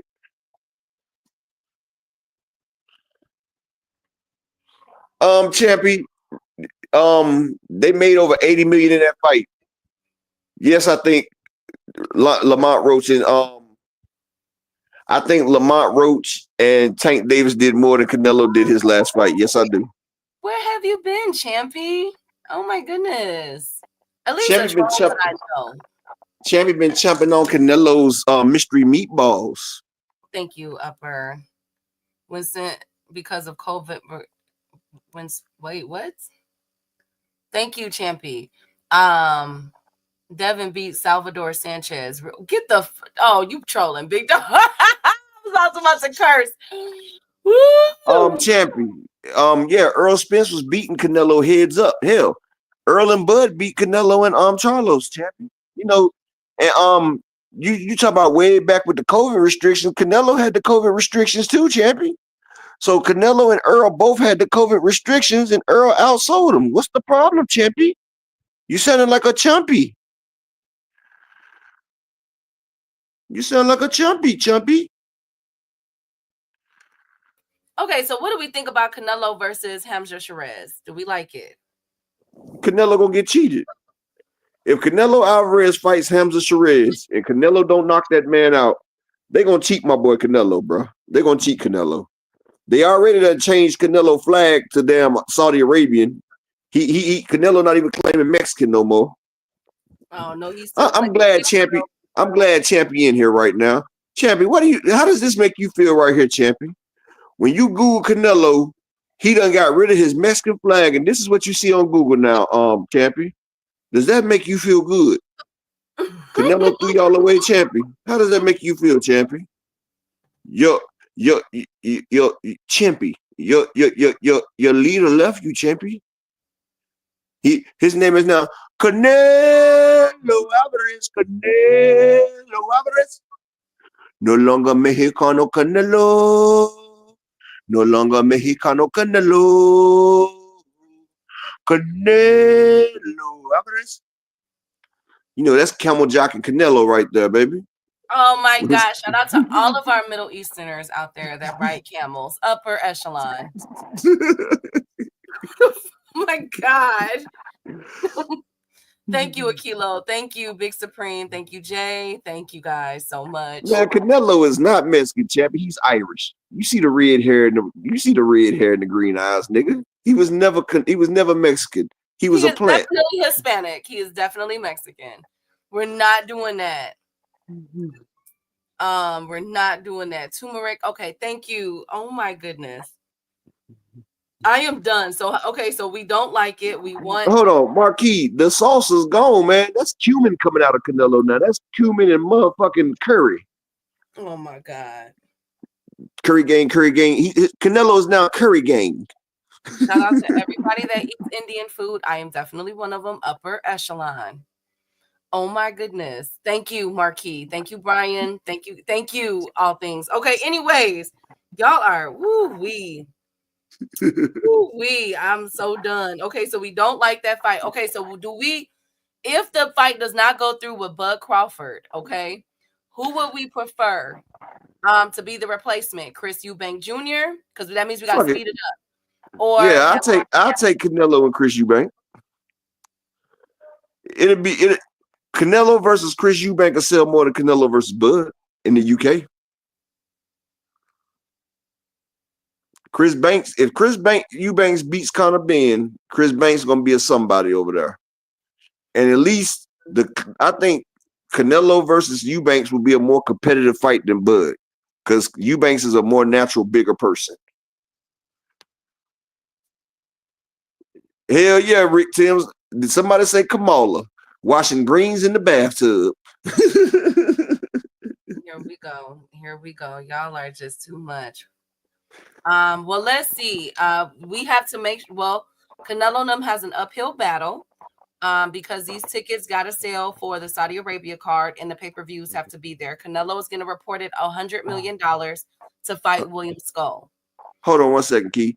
Marquis, you got to tell her yo tú es bonita, necesita mayete chorizo. That's what you tell him, Marquis. If you're trying to say that, I translated it for you. There you go, champion. He said, tú es mamacita, necesita mayete chorizo. Thank you, Upper. Yep. Thank you, Marquis. Let me see what that nigger meats. Thank you guys so much. Thank you guys so much. You know what? I'm done. Y'all have nothing else. I'm gonna see y'all tomorrow. Do you have anything else? He called Marquis a pussy. He done hit Marquis with the Sabril Matias. Pussy. Oh my God. The Pinocha. He said the pussy. He said, Marquis, you are a pussy. That's what champion said. Tuesday. This is the day that the Lord has made, and y'all are cutting up. Man, salute to everybody, man. Salute to my man Canelo Abdul Rasa Halami Yalmi. Salute to Canelo. And peace and blessings to all the fans out there. Thank you for everybody supporting that grind. Alvarez, I'm out. Thank you guys for coming to see us today. Listen to us. I'm going to get through a show one day. I swear to God, I'm going to get through a whole segment. Tomorrow we'll be discussing more about the upcoming cards. The Michaela card this weekend. Great lineup for this card. And of course the William Zepeda and Tevin Farmer. And everything else. Y'all have a good day. Shout out to Big Supreme. Thank you, Big Supreme. Thank you, Akilo. Thank you, Marcus. Thank you, Rick. The beautiful Queens was in the building representing everyone from 2 Cents to The Truth. Miss Joette. Oh my God. Thank you guys. Oh boy. Marquis, Big Dog Willie, all of you guys. Thank you, Big Supreme. You know what? Thank you. Shout out to everybody. Okay, thank you, Upper. Bye.